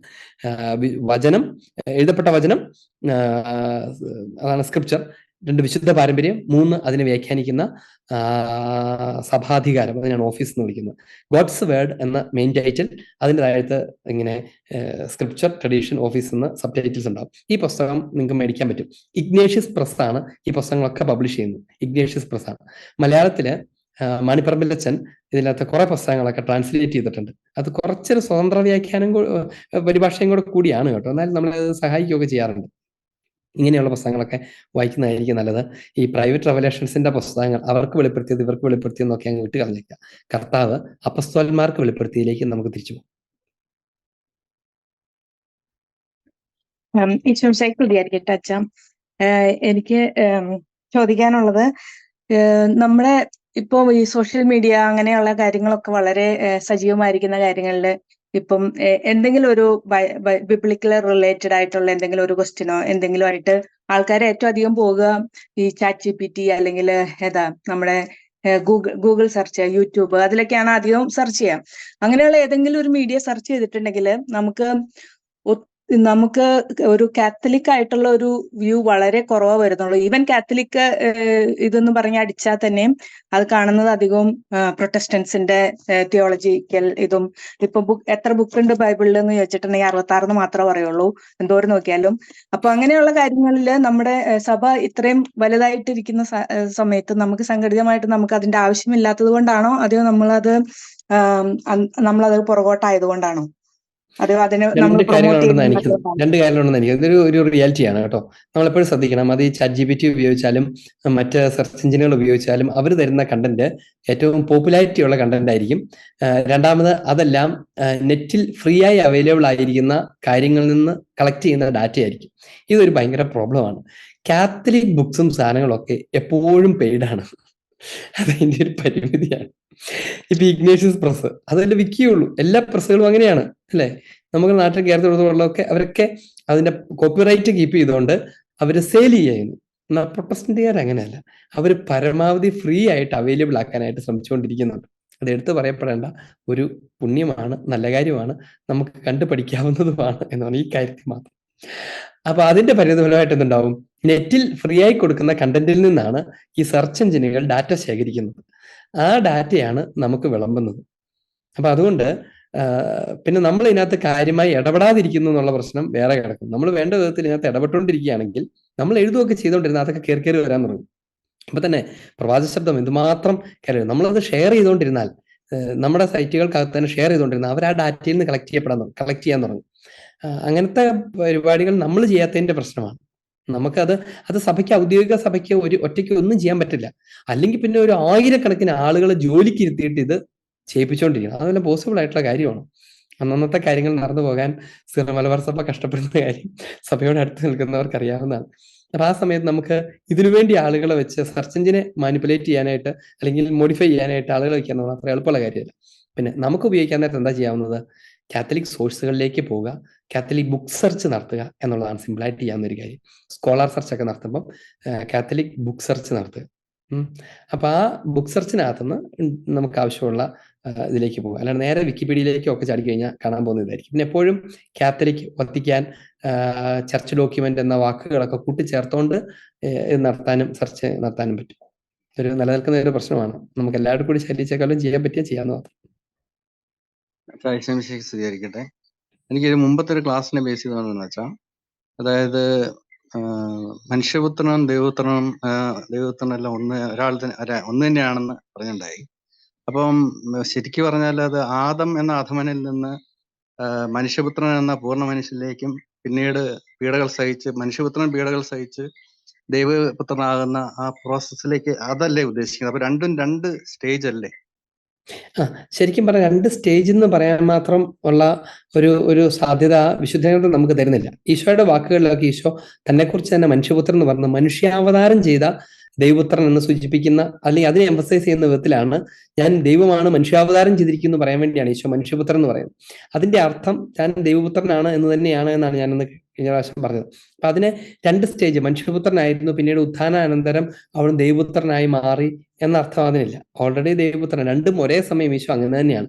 മനുഷ്യപുത്രൻ എന്നുള്ളത് ദൈവപുത്രൻ എന്നുള്ളതിന്റെ ഒരു പര്യായ പദമായിട്ടാണ് വിശുദ്ധ ഗ്രന്ഥം അവതരിപ്പിക്കുന്ന ഈശോ ഉപയോഗിക്കുന്നതും എന്നാണ് നമ്മൾ മനസ്സിലാക്കേണ്ടത്. അച്ഛൻ ചെറിയ സംശയം ചോദിക്കാനുണ്ട്. കാരണം ഈ ദിവസങ്ങളിൽ ഈ നാളുകളിൽ പ്രത്യേകിച്ച് വിദേശ നാടുകളിലാണ് ഈ കുർബാനയ്ക്കായാലും നൊവേനയ്ക്കായാലും അല്ലെങ്കിൽ കൊയറൊക്കെയും കൂടുതലും മൊബൈലിന്റെ ഒരു അതിപ്രസരം. കാരണം അവർക്ക് പുതിയ പാട്ടുകൾ മൊബൈലിൽ നോക്കിയിട്ട് നൊവേനയും മൊബൈലിൽ നോക്കിയിട്ട്, അല്ലാതെ ആരാധന സമയത്തും അവര് പ്രയറുകളും പാട്ടുകളും കൂടുതലും മൊബൈലിൽ നോക്കിയിട്ട് ഷെയർ ചെയ്ത് ചെയ്യുന്നത് അതൊരു നല്ലൊരു പ്രവണതയാണോ അങ്ങനെ ചെയ്യുന്നത്? അതായത് എന്നാന്ന് എനിക്ക് മനസ്സിലായില്ല. എനിക്ക് മനസ്സിലായത് ഇപ്പൊ ഒരു നൊവേന ചെല്ലണം, പുസ്തകം പ്രിന്റ് ചെയ്ത് കൊടുക്കുന്നതിന് പകരം എല്ലാവരുടെ ഫോണിലേക്ക് ഗ്രൂപ്പിനകത്ത് ഷെയർ ചെയ്യുന്നു. ഗ്രൂപ്പിനകത്ത് എല്ലാവരും ഫോൺ എടുത്തിട്ട് വെച്ച് ചൊല്ലിക്കൊണ്ടിരിക്കുന്നു. അതല്ലേ ഉദ്ദേശിച്ചേ? അതെ അതെ. അതിനകത്ത് ഇന്നത്തെ കാലത്ത് നമുക്കൊരു ചിതമല്ലായ്മ കാണാം എന്ന് പറഞ്ഞാൽ അത് പുസ്തകത്തിന് അതിൻ്റെതായ ഒരു റെഫറൻസ് ഉണ്ടല്ലോ. പുസ്തകത്തിന് അതിൻ്റെതായ റെഫറൻസ് ഉണ്ട്. പ്രത്യേകിച്ച് വിശുദ്ധ കുർബാനയുടെ തക്സാണ്, അതുപോലെ ബൈബിളൊക്കെ ബൈബിളായിട്ട് തന്നെ ഉപയോഗിക്കുന്നതാണ് അതിൻ്റെ എപ്പോഴും നല്ലത്. അതിൻ്റെ ഒരു റെഫറൻസ് ഉണ്ട്. ഒരാപ്പായിട്ട് മാത്രം വചനം മാറാൻ പാടില്ല. അതിൻ്റെതായ ഒരു റെഫറൻസ് ഉണ്ട്. ഇനി നൊവേനയൊക്കെ സംബന്ധിച്ച് അതിന് അങ്ങനെ അത്രമാത്രം കരുതപ്പെടേണ്ട ആവശ്യമില്ല. നൊവേനയ്ക്ക് നമ്മൾ വല്ലാത്ത പ്രാധാന്യം കൊടുക്കുന്നുണ്ട്. അതുപോട്ടെ, എന്നാൽ പോലും നമ്മൾ അതിനെ നൊവേനയുടെ ഒരു പുസ്തകം അത്ര ഒരു വിശുദ്ധ ഗ്രന്ഥമായിട്ട് കണക്കാക്കേണ്ട കാര്യമൊന്നുമില്ല. പിന്നെ മാത്രമല്ല, ഒരു പബ്ലിക് ഒരുമിച്ച് കൂടുമ്പോൾ അത്രയും വിദേശ നാടുകളിലൊക്കെയാണ് ഇത് പ്രിന്റ് ചെയ്ത് കൊണ്ടുവരാനുള്ള ബുദ്ധിമുട്ടൊക്കെ ഉള്ളതുകൊണ്ട് അവർക്കത് ചെല്ലണമെന്ന് ആഗ്രഹമുണ്ട്, എല്ലാവർക്കും ഉണ്ട്. അപ്പൊ കിട്ടാവുന്നൊരു എളുപ്പം എന്ന് ഉദ്ദേശിക്കുന്നുള്ളൂ. പക്ഷെ ഇതിന്റെ ഒരു പ്രശ്നം ബൈബിളിനകത്ത് അല്ല, ഒരു പ്രാർത്ഥനാ പുസ്തകത്തിൽ നോക്കിയിട്ട് പ്രാർത്ഥന ചെല്ലുന്നതും ഒരു മൊബൈലിൽ നോക്കി സകല വാട്സാപ്പും എല്ലാം കൂടെ കാണുന്ന മൊബൈലിനകത്ത് നോക്കി പ്രാർത്ഥന ചെല്ലുന്നതും ആളുകൾക്ക് ചിലപ്പോൾ ഒരു അതിനെക്കുറിച്ച് കൃത്യമായ ഒരു റെഫറൻസ് ഉള്ളിലില്ലാത്ത ആളുകൾക്ക് ചിലപ്പോൾ ഒരിത്തിരി ഇതുണ്ടാക്കാൻ സാധ്യതയുണ്ട്. പിന്നെ ഇതൊക്കെ ഒരു സാഹചര്യത്തിനനുസരിച്ച് അവരുടെ പരിമിതികളെ കൂടെ മനസ്സിലാക്കിക്കൊണ്ട് എന്ത് കാരണത്താൽ അവരത് ചെയ്യുന്നത് എന്നോടെ മനസ്സിലാക്കിക്കൊണ്ട് അതിനെക്കുറിച്ച് ആൻസർ പറയാൻ പറ്റുള്ളൂ.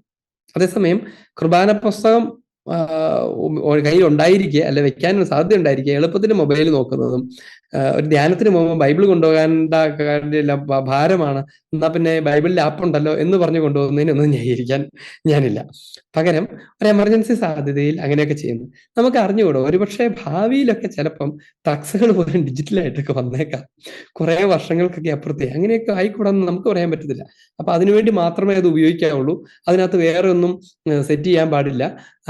അപ്പൊ കണ്ണ് കാണാൻ മേലാത്ത അച്ഛന്മാർക്ക് ഇച്ചിരി വലിയ ഫോണ്ടൊക്കെ ഉപയോഗിച്ച് കാണാം എന്നൊക്കെ പറഞ്ഞിട്ടൊക്കെ ചിലപ്പം പ്രീലോഡഡ് ആയിട്ട് വേറെ ഒന്നും ഇൻസ്റ്റാൾ ചെയ്യാൻ പറ്റാത്ത വിധത്തിൽ ഒരു വലിയ ടാബൊക്കെ ഇറങ്ങുകയും നമ്മളതൊക്കെ അത് മേടിച്ചു വയ്ക്കുകയൊക്കെ ചെയ്യുന്ന ഒരു കാലത്തെ കുറിച്ചൊന്നും നാളെ നമുക്ക് പറയാൻ പറ്റത്തില്ല. ഇതൊക്കെ വളരെ ടെക്നോളജി ഡെവലപ്മെന്റുമായിട്ട് ബന്ധപ്പെട്ട്. പിന്നെ ഇത്രേ ഉള്ളൂ, എല്ലാ സമയത്തും അതാത് കാലഘട്ടങ്ങളിൽ ആളുകൾ കയ്യെ എന്ന് തോന്നിപ്പിക്കാതെ ഉള്ള ബഹുമാനം നഷ്ടപ്പെടുത്താതെയൊക്കെ ചെയ്യാൻ ശ്രമിച്ചുകൊണ്ടിരിക്കണമെന്ന് ഒരു സാരോപദേശം പറയാന്നേ ഉള്ളൂ. ഇതിനിപ്പോ ഈശോമിശിഹായ്ക്ക് സ്തുതിയായിരിക്കട്ടെ അച്ഛാ.